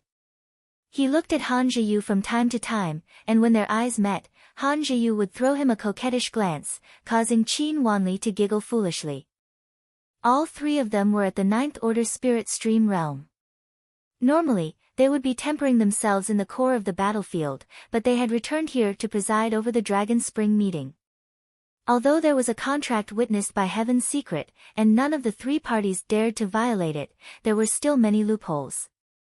Therefore, every time the Dragon Spring meeting began, a 9th order from each party would come back to preside over the overall situation.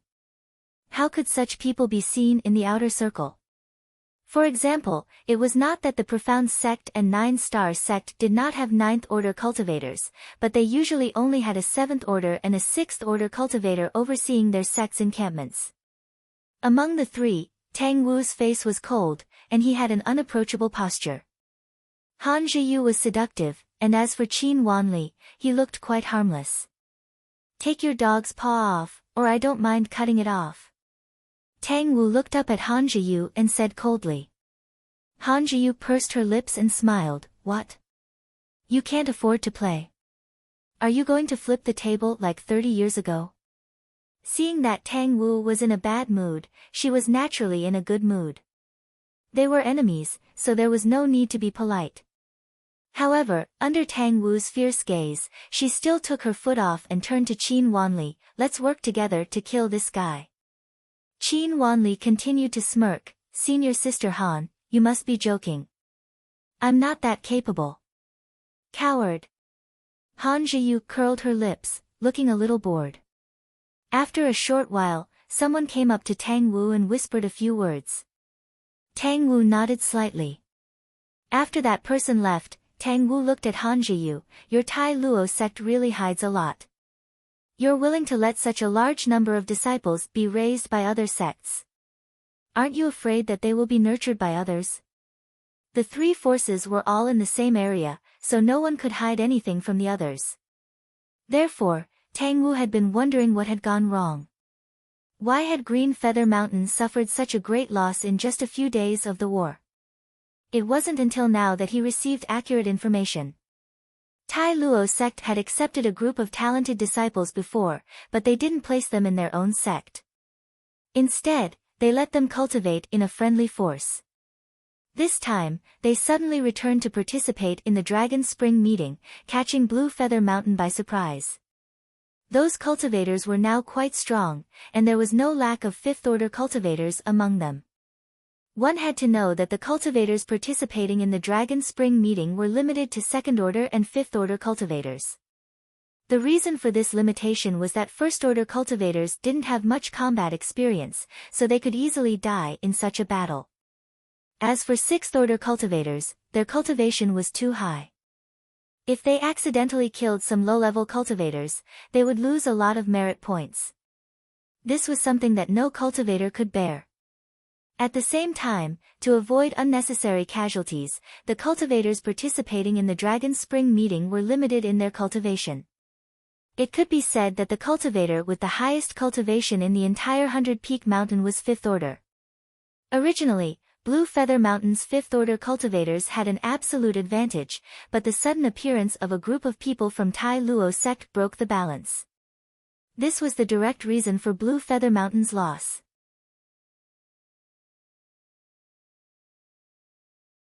Chapter 115. This was related to the fact that Green Feather Mountain had occupied the most peaks in the early stages of the Dragon Spring meeting. Occupying more peaks was not necessarily a good thing, so Green Feather Mountain had to disperse their forces to guard these peaks.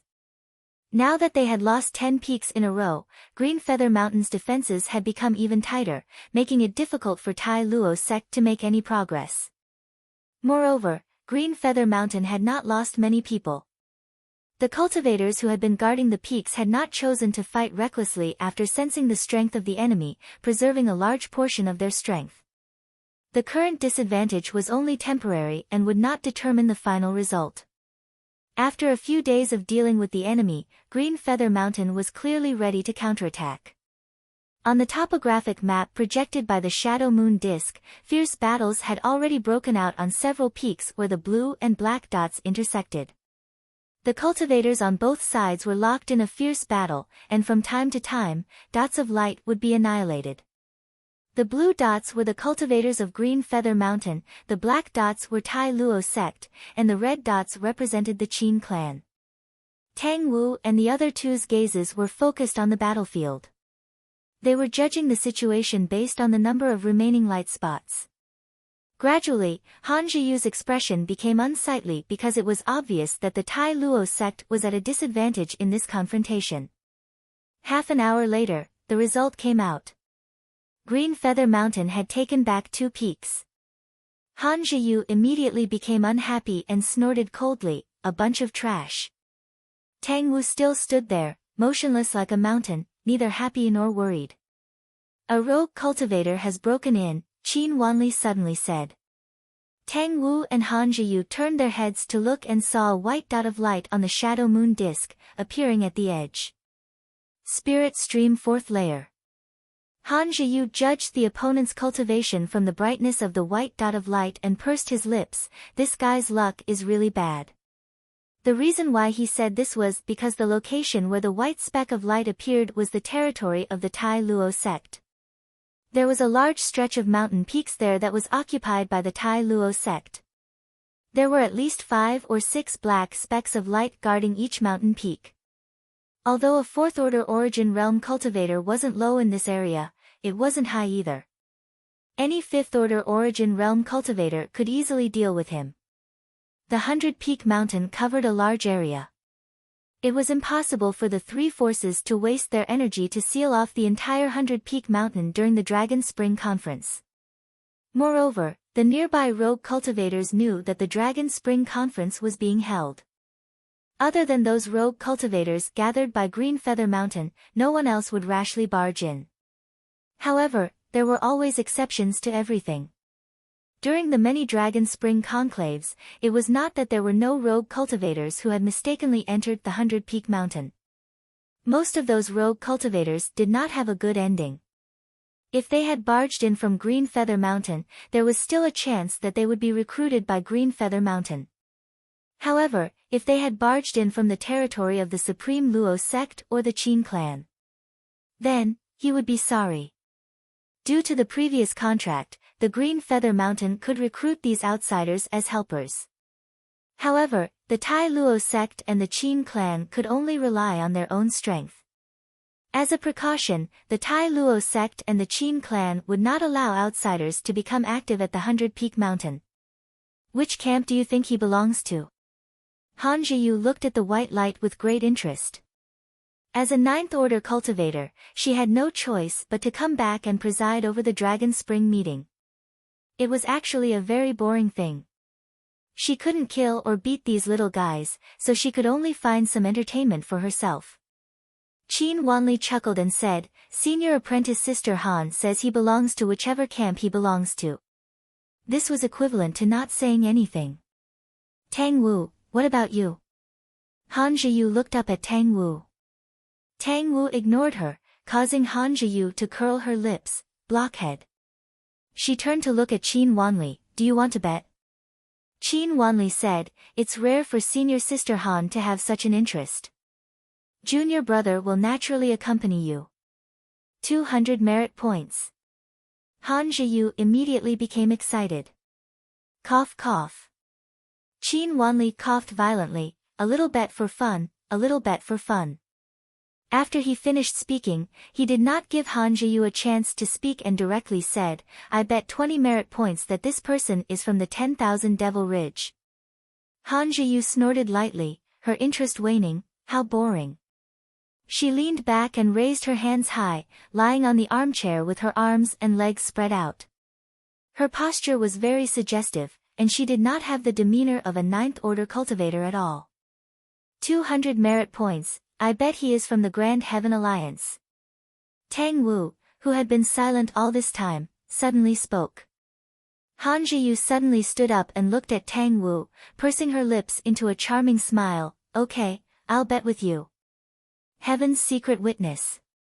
Heaven's secret witness. In an instant, 3 pairs of eyes focused on the white dot of light.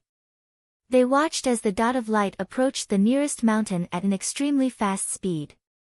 On the tiger's back, Lu Yi frowned. He did not know if it was an illusion, but he had a feeling that he was being spied on. But when he looked carefully, he found nothing. This made him vigilant, and he even called Yi, who was picking herbs nearby, back.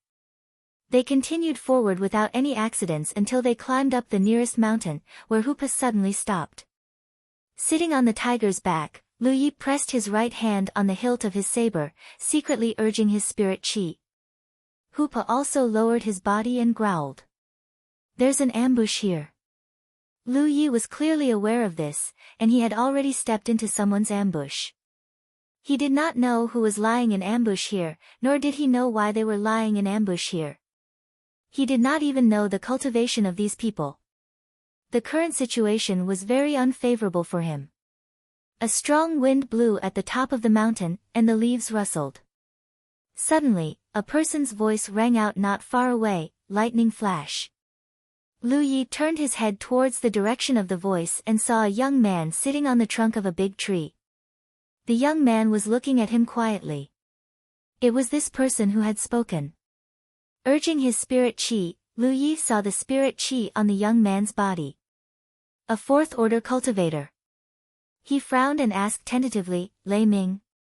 With the sound of something breaking through the air, Lu Yi hurriedly lowered his head. 2 sharp arrows came from the left and right, passing through the top of his head, cutting off a few strands of hair. The other party's attack came without any warning. If Lu Yi had not experienced many life and death battles in the past few days, he would not have been able to avoid this attack. He had obviously misunderstood the other party's signal, and the cultivator lying in ambush here was extremely decisive. The moment the signal was wrong, he immediately attacked. Hoopa had already rushed to the left. Lu Yi stepped on the tiger's back and jumped up, blocking an arrow flying towards his face in midair. His eyes locked onto the young man who had spoken before. At the same time the other party launched his attack, he jumped down from the tree trunk, a long sword in his hand, and attacked Lu Yi. Just as Lu Yi landed, the young man was already in front of him. His long sword was like a snake's tongue, aiming straight for Lu Ye's heart.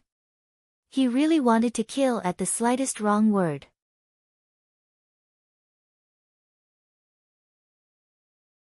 Chapter 116. Facing this sharp sword, Lu Yi did not dodge and instead slashed down at the youth. A fiery red light flashed across the blade and it seemed as if it was on fire. Seeing Lu Ye's ferocity, the youth was obviously taken aback and quickly changed his stance, blocking with his sword. With a loud bang, the moment the sword and blade collided, the youth's sword flew out of his hand and he was forced to retreat again and again. The shock in his eyes deepened, but before he could do anything, Lu Ye's saber slashed down like a storm. Since leaving Blue Cloud Mountain, Lu Yi had been practicing his saber for more than 2 hours a day as long as conditions permitted. This kind of exercise may not allow him to master any profound saber techniques, but it made his foundation more and more solid. Coupled with the experience he had accumulated over the past few days, the current Lu Yi was no longer the young man who had just left Blue Cloud Mountain. He had slowly formed his own fighting style, which was ferociousness and sharpness.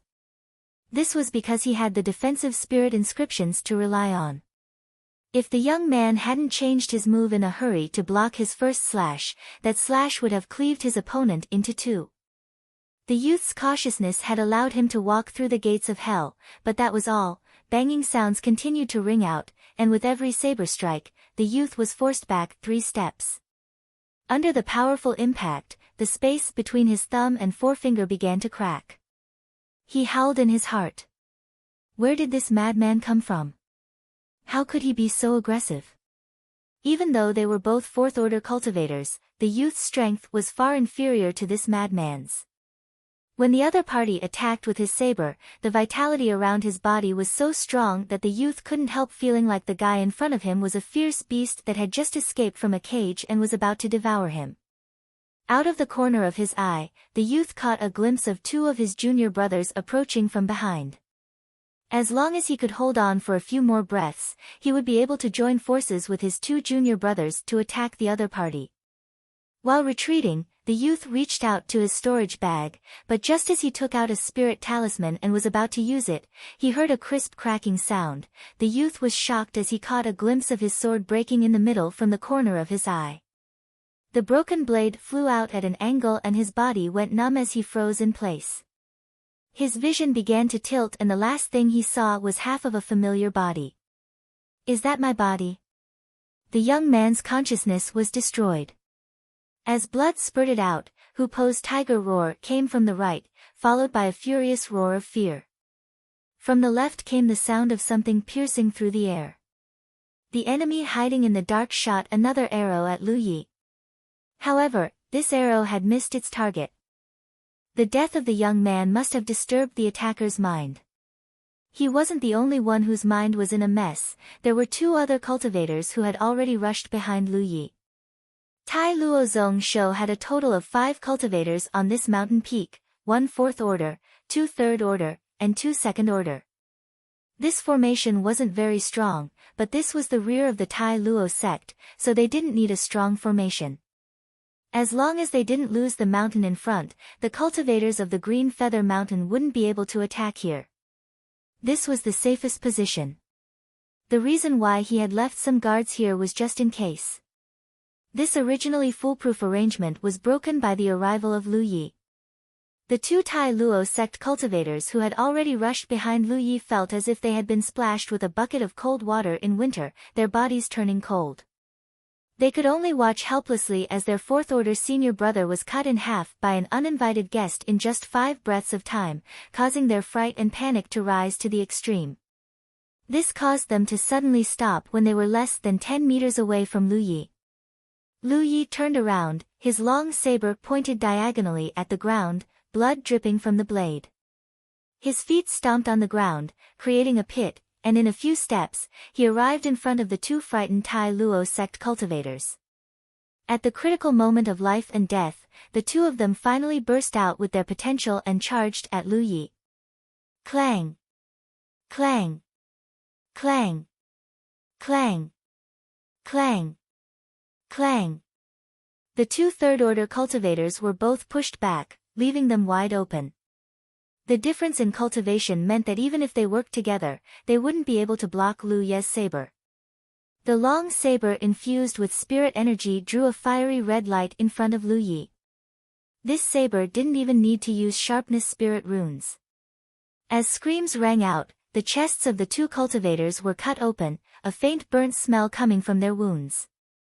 One of them fell to the ground, while the other staggered back.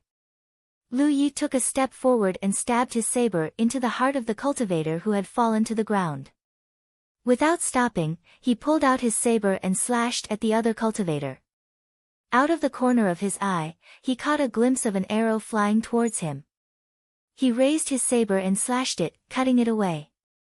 Just as he was about to finish off the third-order cultivator who was still alive, the latter had already fallen to the ground. Lu Ye's saber had already cut through his heart, an extremely mournful scream rang out from the side. Lu Yi turned his head and saw Hoopa biting the neck of a female cultivator, blood gushing out of his mouth. The female cultivator was still holding a bow in her hand. She struggled under Hoopa's body, but couldn't move him at all. This female cultivator was only a second-order cultivator. She was one of the ones hiding in a tree and shooting arrows at Lu Yi. When Hoopa and Lu Yi separated, she rushed over. If it was just Hoopa alone, he might not be able to do anything to her.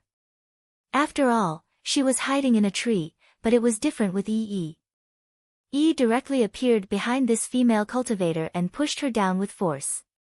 During the time he was with Lu Yi, Hoopa ate and drank good food every day. He didn't know how many spirit accumulation pills he had consumed.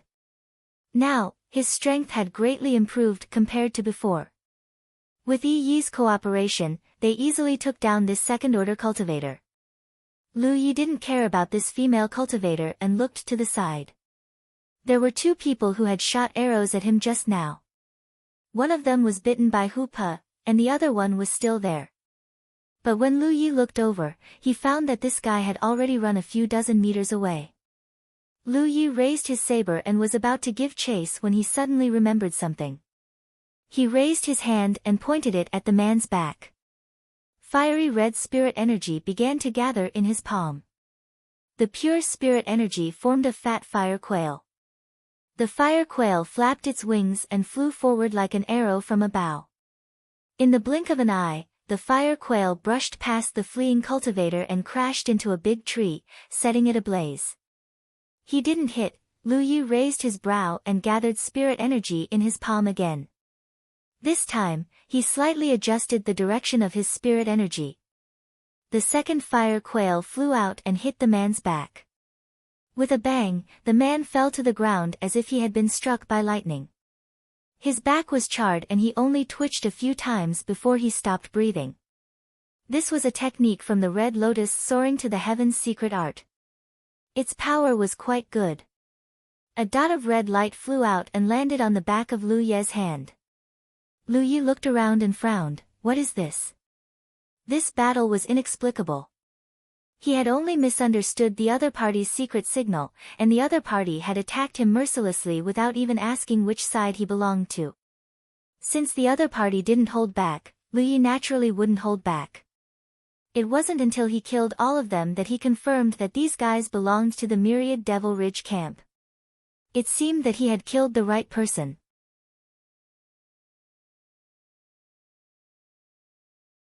Chapter 117. Inside the hall, 3 pairs of eyes watched as the white dot and the 5 black dots collided. In less than 20 breaths, the 5 black dots were annihilated one after another, leaving behind only the white dot that was still flickering. The 3 people's eyelids twitched. Han Jiayue hurriedly raised his hand and pressed on his battlefield imprint, hurriedly sending out a message. Soon, nearly 10 black dots separated from the few mountains near the white dots and gathered there. This woman was obviously furious. Who knew where this fourth-order cultivator came from? He ran to the back of Tai Luo's sect and destroyed a peak. This was simply a slap in the face. Although she didn't know how that person did it, he was able to kill 5 people in such a short time while fighting 1 against 5. It was obvious that this person's methods were extraordinary. However, that peak was still occupied by Tai Luo's sect, so it was easy to mobilize people to encircle him. The other party was most likely injured. As long as he dared to stay there for a moment, he would definitely die. Tang Wu looked at her and didn't interfere. This matter couldn't be interfered with. Everyone had their battlefield imprints, so it was very convenient for them to send messages. Moreover, there were people coming and going in this hall, so any news would be constantly spread. The 3 Ninth Order cultivators were here not only to ensure the smooth running of the Dragon Spring meeting, but also to interfere and command the Dragon Spring meeting to a certain extent. However, it was still a pity that this 4th Order cultivator had entered the 100 Peak Mountain from the wrong place. If he had entered from Blue Feather Mountain's territory, he might have been able to help them, but he chose to enter from Tai Luo sect's territory, so he probably wouldn't have a good end. The only way to survive was to retreat immediately. During the Dragon Spring meeting, Tai Luo sect wouldn't have too much energy to chase after him. Just as Tang Wu was thinking this, the white dot began to move again. Seeing the direction the white dot was moving in, Tang Wu knew that this person was dead for sure. Han Zhiyu gritted his teeth and sneered, "Good, you've got guts." After the white dot killed the 5 Tai Luo sect cultivators, not only did it not choose to retreat, it even rushed into the 100 Peak Mountain. Qin Wanli laughed from the side, "Where did this hothead come from? Doesn't he know that the 3 of us are holding a Dragon Spring meeting here?" Tang Wu stretched out his hand to Han Zhiyu and looked at her silently. His meaning was obvious. "What? Did I lose? Who knows which camp this guy is from? He only killed a few of my Tai Luo sect's disciples. Who can prove that he is from the Haotian Alliance?" Han Zhiyu was in a bad mood at the moment. These words were not without reason. On the Spirit Stream battlefield, even people from the same faction could attack each other. Furthermore, killing others would also give merit points. Tang Wu withdrew his hand and did not continue to pester him. He had the same idea just now. In the end, the previous bet was just a spur of the moment. Everyone knew that it was very difficult to get the other party to fulfill the bet, unless there was a way to prove that the white dot belonged to the camp. On the mountain peak, Lu Yi packed up his spoils of war and rode on his tiger once more. To him, the previous battle was just a small interlude on his journey and would not affect him much. However, to be on the safe side, he still let Yi run ahead to scout ahead. Yi came and went like a ghost, so she was most suitable for this task. Sitting on the tiger's back, Lu Yi threw a spirit accumulation pill into his mouth to recover. The battle just now started in a hurry and ended quickly, so he did not consume too much spirit chi.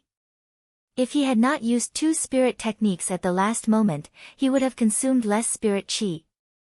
As for Han Zhiyu's assumption that he must have been injured, it was impossible. However, it was undoubtedly a good habit to keep one's spirit chi full when traveling alone. Speaking of which, the power of the Fire Phoenix technique was indeed quite good. A second-order Origin Realm Master who was hit by it was immediately killed. The only downside was that there was a certain sense of shame when using this technique, so one needed to have a strong heart. It seemed that he had to find time to study it and see if he could change the external appearance of the technique to a normal one. After a cup of tea's time, Yi returned and told Lu Yi a piece of bad news. There were a few more cultivators on the mountain peak in front of them, and they were heading straight for them. It seemed that these people were in the same group as the ones he killed before. Lu Yi was sure that the 5 cultivators who were killed did not send any message before they died because the battle ended too quickly for them to react. But even so, the other party's companions were heading towards them. What was going on? After thinking for a moment, Lu Yi decided to retreat. He didn't know the cultivation of the cultivators who were heading towards him. Yi only saw a few people and didn't dare to get too close, so there was no way to determine their cultivation. If the other party's cultivation was not high, Lu Yi was confident that he could deal with them, but if there were a few 5th-order cultivators or 1 or 2 6th-order cultivators among them, it would be troublesome. Of course, the possibility of this was not high. After all, this was only the periphery of the battlefield. Lu Yi just felt that the situation was not right. He had encountered some cultivators along the way, but it was the first time he had encountered them so frequently. He simply suspected that he had broken into the territory of some great force. However, the mark on the map indicated that this was the intersection of three forces and did not belong to any one of them. Yi went forward to explore again, and soon, more bad news came. There were more than a dozen people behind him, and they were coming to outflank him. Lu Yi had a bad feeling. Now he was sure that he had really broken into the territory of some great force. Otherwise, it would not have caused such a big reaction. It was too late to retreat now. Lu Yi could vaguely feel the fluctuations of spirit energy from those people, which meant that they were very close to each other. He patted Hu Po's body, changed direction, and swept out from the side. There were people in front and behind, but there couldn't be people from the side, right? In the main hall, Han Zhiyu glared hatefully at the white dot jumping up and down in the 100 Peaks mountain. She passed down orders, and wave after wave of black dots set off from each mountain peak to outflank the white dot. She had now received accurate information that the cultivator who had broken into this place was riding a big white tiger, so he was very fast. The Tai Luo sect cultivators chasing him could not catch up at all. However, she did not need her disciples to catch up with the enemy. Under her constant command, a tight encirclement slowly took shape. The white dots were everywhere, and there were no less than 30 black dots. No matter which side he broke through from, he would be attacked. As long as they delayed him for a moment, the others could swarm him and chop him into meat paste. Han Zhiyu was furious that such a thing had happened during the Dragon Spring Conference. If it were not for the fact that she could not fight during the Dragon Spring Conference, she would have personally captured the guy riding the white tiger and let him taste all the torture in the world. On the tiger's back, Lu Ye's expression was extremely serious. After 2 hours of running, he found that not only did he not get rid of those unknown enemies, but the situation was getting worse. Yi did not go out to explore anymore, because there were enemies everywhere. He did not understand how the enemy had completed this encirclement. He had been riding Hu Po for half a day, charging left and right, and there was no pattern to the route they took. Even so, he was still surrounded. If he could not hide, then he could only kill his way out. Lu Yi patted the tiger's back gently with one hand, and pressed the hilt of his saber with the other. Hu Po seemed to know his thoughts, and with a roar, its speed suddenly increased, breaking through the encirclement.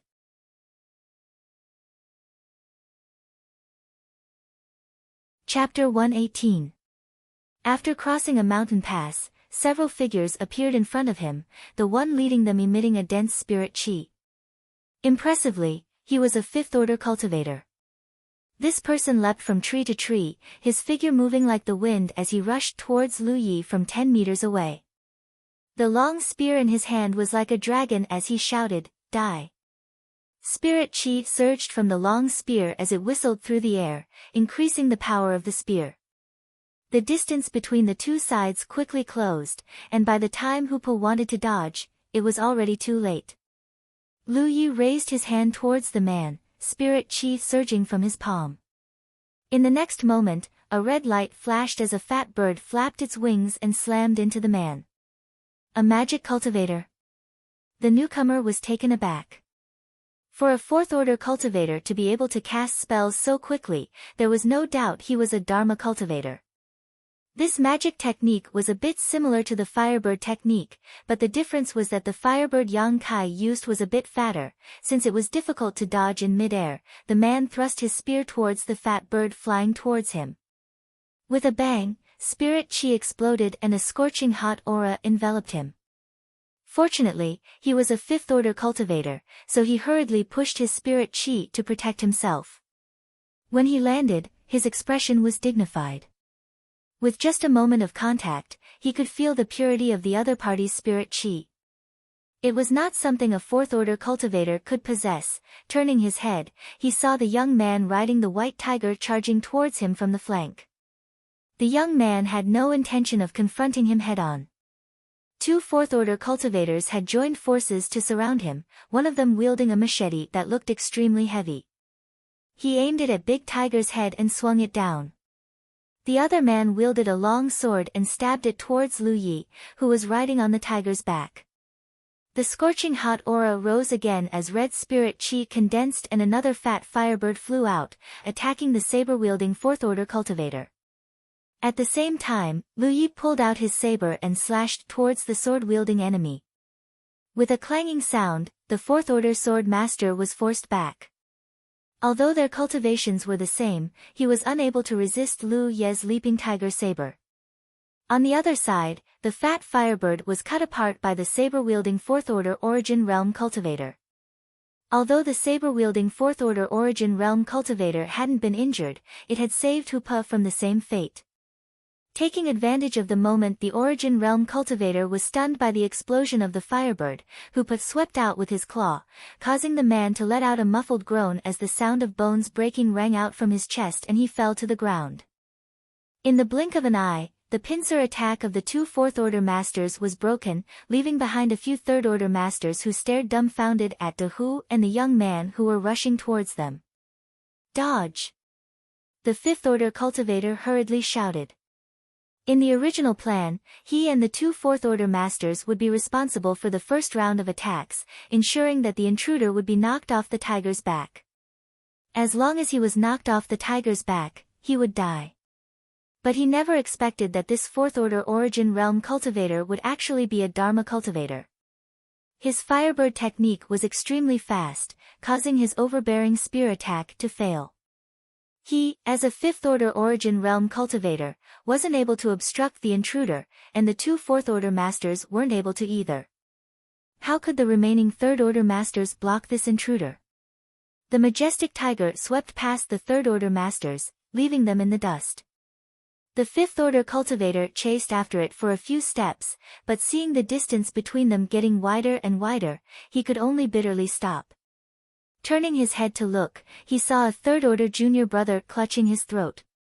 Blood had already dyed his upper body red, and his mouth was filled with blood. Reaching out to grab him, he shouted with difficulty, "Senior brother, save me!" How could he save him? With such injuries, he could only wait for death. By the time the Tai Luo sect cultivators arrived, they only saw these people standing in place with ugly expressions. One of their fellow disciples had already died on the spot. "Break out, break out, break out!" Lu Ye's expression was dignified. He felt that he was surrounded by enemies from all directions. No matter which direction he went, he couldn't escape from their encirclement. He really couldn't figure out who he had provoked. Whose territory was this? Had he fallen into a den of thieves? Fortunately, he had Hoopa. If it weren't for Hoopo's extreme speed, he would have had the capital to break out of the encirclement. However, he could feel that the further he went, the stronger the encirclement became. At first, it was rare for him to meet a fifth-order master, but now, every time he met a cultivator, there would be one or two fifth-order masters, making him extremely uncomfortable. Not only was he uncomfortable, Han Zhiyu, who was looking at the moon shadow plate in the hall, was also uncomfortable.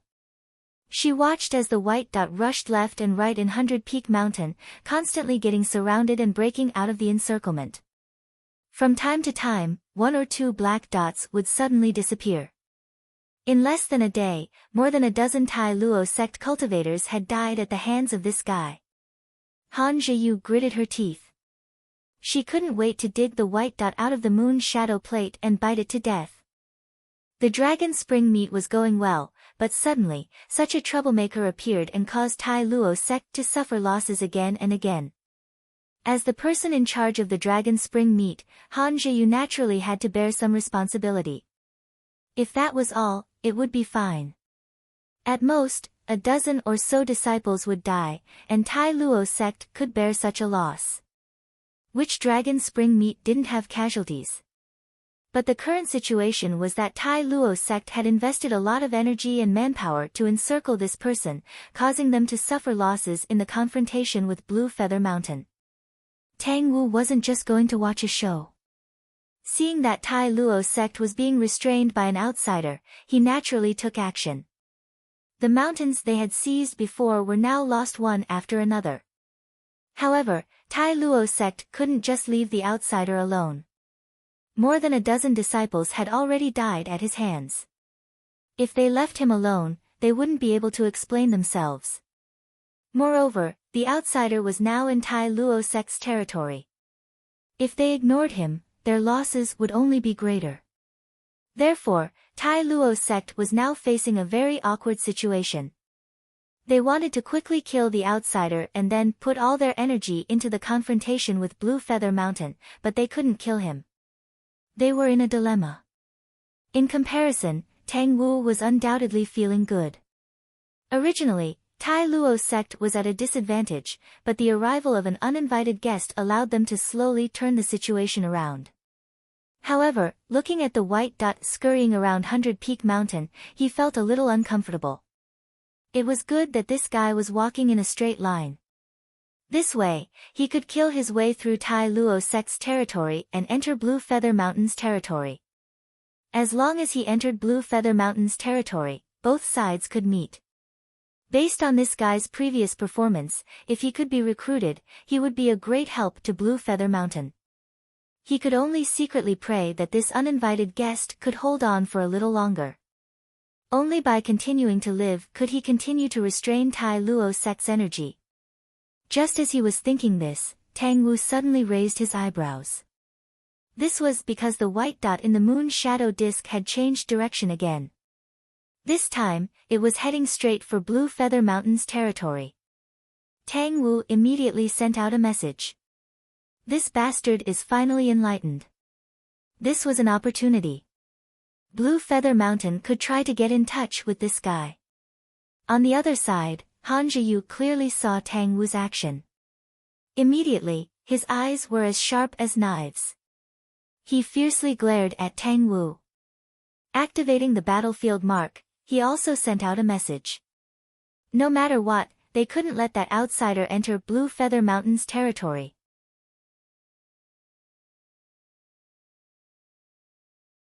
Chapter 119. In the wilderness, Lu Yi was fleeing miserably on Hu Po's back. Several talismans had exploded behind him. As his spirit power surged, the spells sealed within the talismans were unleashed, leaving him in an extremely sorry state.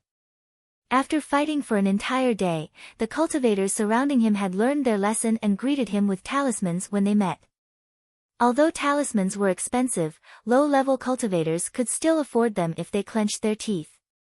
Generally speaking, everyone would have one or two as a life-saving trump card. Now that they were attacking without regard for their losses, Lu Yi found it troublesome. If it weren't for the fact that he frequently used defensive spirit tattoos to defend himself, he and Hu Po would have been powerless to resist. Even so, the man and the tiger were both injured. It wasn't just talismans. The cultivators from the unknown faction had also sent out demonic beasts to hunt them down.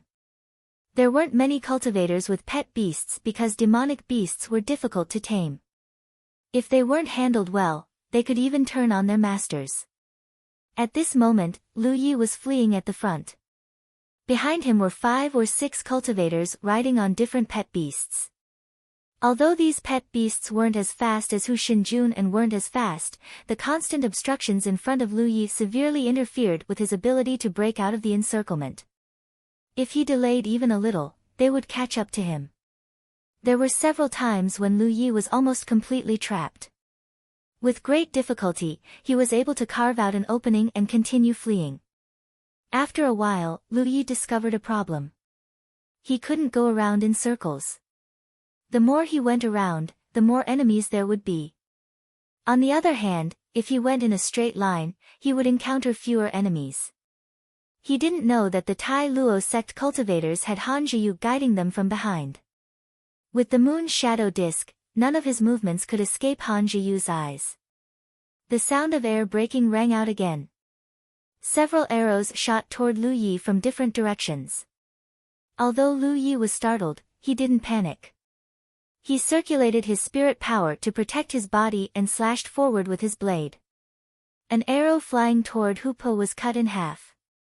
At the same time, Hu Po quickly moved in a zigzag pattern to avoid the other arrows. This wasn't Lu Yi commanding Hu Po.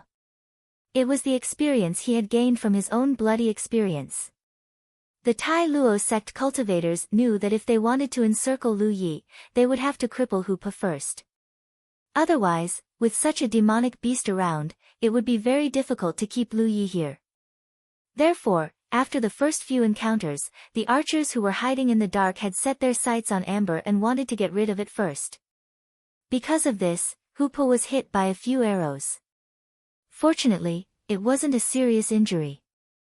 Lu Yi broke the arrows, leaving only half of them stuck in Hupa's body. Ever since then, Hupa had become smarter. When he heard the sound of something breaking through the air, he immediately began to move like a snake, avoiding many attacks. Just as he dodged the arrows, a few figures appeared in front of him. Under the night sky, the spiritual light on their bodies was extremely conspicuous. 3 fifth-order masters. Lu Yi lowered his eyes, realizing that the situation was not good. If there was only 1 fifth order, he could still deal with it, but if there were 2, he wouldn't be able to deal with them at all, but now there were 3 fifth-order masters. Once he was trapped, he would undoubtedly die. He didn't know which great force this territory belonged to, but it had such a strong foundation. Along the way, he had encountered more than a dozen fifth-order masters. One had to know that when he participated in the battle between Profound Sect and 9-Star Sect, he didn't even see the shadow of a fifth-order master. However, he didn't know that the declaration of war between Profound Sect and 9-Star Sect was made in a hurry. Most of the fifth-order masters of these two great forces were out adventuring and couldn't rush back in time, so there were very few of them. Moreover, they were suppressing each other, so he naturally couldn't meet them. However, the Dragon Spring meeting was different. It was held once every 3 years, and the 3 great forces nearby attached great importance to it. 10 days ago, all the cultivators above 2nd order and below 5th order had gathered in the station, waiting for the Dragon Spring meeting to begin. The number of 5th order masters in a sect wasn't small, and the dozen 5th order masters Lu Yi encountered were only a small part of them. Most of them were guarding the mountain peaks. Although Han Zhiyu couldn't wait to cut Lu Yi into 1,000 pieces, she also knew that there were priorities. She couldn't mobilize all the masters for a 4th order of unknown origin. If she really did that, Green Feather Mountain would definitely take advantage of the situation to invade. At that time, it wouldn't be as simple as losing a dozen people, they would probably lose many mountains. Of the 3 fifth-order masters who jumped out, 2 rushed towards Lu Yi. One of them stood not far away and raised his hand to point in Lu Ye's direction, spirit energy surging from his fingertips. It's a Dharma cultivator. Lu Yi felt a headache coming on. The people hiding in the dark shooting arrows weren't very strong, and their cultivations were generally not high. Lu Yi and Hupa now had experience dealing with them, so they couldn't hurt them. However, a 5th-order Dharma cultivator was different. The power of the Dharma techniques used by such a cultivator couldn't be underestimated. If they were careless, they wouldn't have a good ending. So, seeing that the guy was about to cast a Dharma technique, Lu Yi made a prompt decision. He raised his hand and threw out an object, forming a seal with one hand. The object that was thrown out instantly arrived above the Dharma cultivator's head and rapidly grew in size, turning into a large bell overflowing with spirit energy, and slammed down. The Dharma cultivator obviously didn't expect Lu Yi to have this trick up his sleeve. He wanted to dodge in a hurry, but it was too late, and he was directly covered. The other 2 fifth-order masters had already rushed forward. The one in the lead had a tall and sturdy body, and his vitality was abundant. At a glance, it was obvious that he wanted to walk the path of body cultivation. Faced with Hupa's attack, he didn't dodge at all. Instead, he went up to Hupa in a provocative manner. He raised both his hands to block Hupa's 2 front legs, and from the looks of it, he wanted to throw Hupa to the ground. Asterisk roar. Asterisk a tiger's roar echoed through the forest. The body cultivator and Hupa were in a deadlock for only 2 breaths before he was pushed to the ground. He had overestimated his own ability. In terms of strength, Hoopa was inferior to him, but monster beasts had their own advantages, especially a monster beast like Hoopa. If one didn't have enough strength, they wouldn't be able to block his charge. Taking advantage of the 2 breaths he was delayed, the other 5th Order Master had already charged out from behind him. This guy should be a weapon cultivator because he held a large hammer in his hand. The head of the hammer was as big as his head, and he didn't look like someone to be trifled with. The hammer that seemed to weigh 1,000 kilograms was as light as a feather in his hand. He jumped up from behind his fellow sect member and smashed the hammer towards Lu Yi. The hammer glowed with a dazzling light as he shouted, "Get down here." This blow was powerful and heavy, and it felt like a single person could defeat 10 people with brute strength. Lu Yi couldn't block such a blow no matter what. If he tried to block it head-on, he would only end up with broken bones. So, he hurriedly activated his defensive spirit rune and turned it into a shield in front of him. Kong, with a loud bang, Lu Yi felt the spirit energy in his body flowing out like a flood from a broken dam. As for the defensive spirit rune, it was actually unable to withstand this aggressive attack. Tiny cracks appeared on it, and in just 3 breaths, it shattered with a loud bang. This was the first time Lu Yi had encountered someone who could shatter his defensive spirit rune with a single blow. One had to know that even the 7th Order Dong Shuyi hadn't been able to do so. It seemed that the defensive spirit rune had some advantages when it came to blocking spirit techniques, but its defensive power was inferior when it came to blocking pure attacks. Although his defensive spirit rune had been broken, it had still blocked most of the impact. As the sledgehammer fell, Hoopa's body bent and his front legs fell to the ground. Lu Yi, on the other hand, was smashed backwards by the sledgehammer. If he hadn't hurriedly raised his long sword in front of him, his chest would have been flattened. Just as Lu Yi was about to fall off Hoopa's back, a small hand suddenly reached out and grabbed his belt, pulling him back. It was Yi, who had been hiding inside Hoopa's body. The help she could provide in this battle was very limited, so she hadn't shown up until now. At this moment, she suddenly appeared and saved Lu Yi. His mouth was full of the taste of rust, and his chest and arms were sore. He was obviously injured. It wasn't easy to block such a blow. At this moment, Lu Yi was very glad that he had trapped the 5th Order Dharma cultivator with his small bell spirit artifact. Otherwise, with the cooperation of these 3, he might really have died here. The body cultivator got up from the ground and retreated a few meters, looking at Lu Yi vigilantly. The weapon cultivator also retreated a few meters, holding his hammer with both hands with a dignified expression. If one looked carefully, they would see that his hands were trembling violently. That hammer strike just now was the result of him using his full strength. It also put a great burden on his body.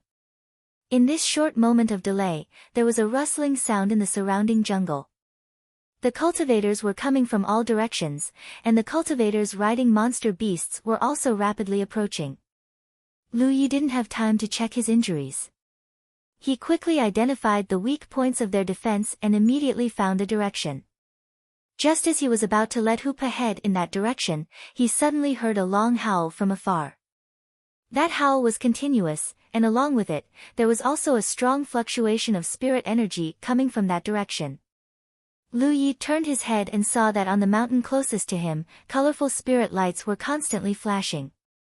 Someone was fighting over there. And it was extremely lively. Lu Yi patted Hoopa's back and pointed his long saber in that direction, "Rush over there." He didn't choose the weak point of the enemy's defense, but chose the direction of the 5th Order Dharma cultivator with the big hammer. No matter who was fighting over there, one of them was definitely one of the cultivators chasing him. It turned out that they had enemies. Lu Yi suddenly felt that that direction was a good place to go. Moreover, all the previous encounters made him understand one thing. Escaping like this wasn't a solution. The other party seemed to have the ability to track his whereabouts, and there was an extremely clever person commanding them, so it was easy for them to encircle him again and again. Seeing Lu Yi rush in that direction, the 5th Order body cultivator hurriedly shouted, "Don't let him escape." The weapon cultivator with the sledgehammer puffed out his chest and stood in front of Hoopa. The veins on his arms bulged as he raised the sledgehammer up high. The veins on his arms burst open and blood instantly dyed his clothes red. "Come and die!" he shouted as he rushed towards Lu Yi. Red spirit energy surged as Lu Yi raised his hand and shot a spirit technique at the weapon cultivator. You're tuning into the Blissful Bookshelf YouTube channel. We're so grateful for your support, and don't forget to subscribe to join us on this incredible journey through captivating stories. Your generosity through donations truly makes a world of difference, as it's the primary source of revenue that allows me to expand and enhance this channel for you. Thank you from the bottom of my heart for being a part of this adventure.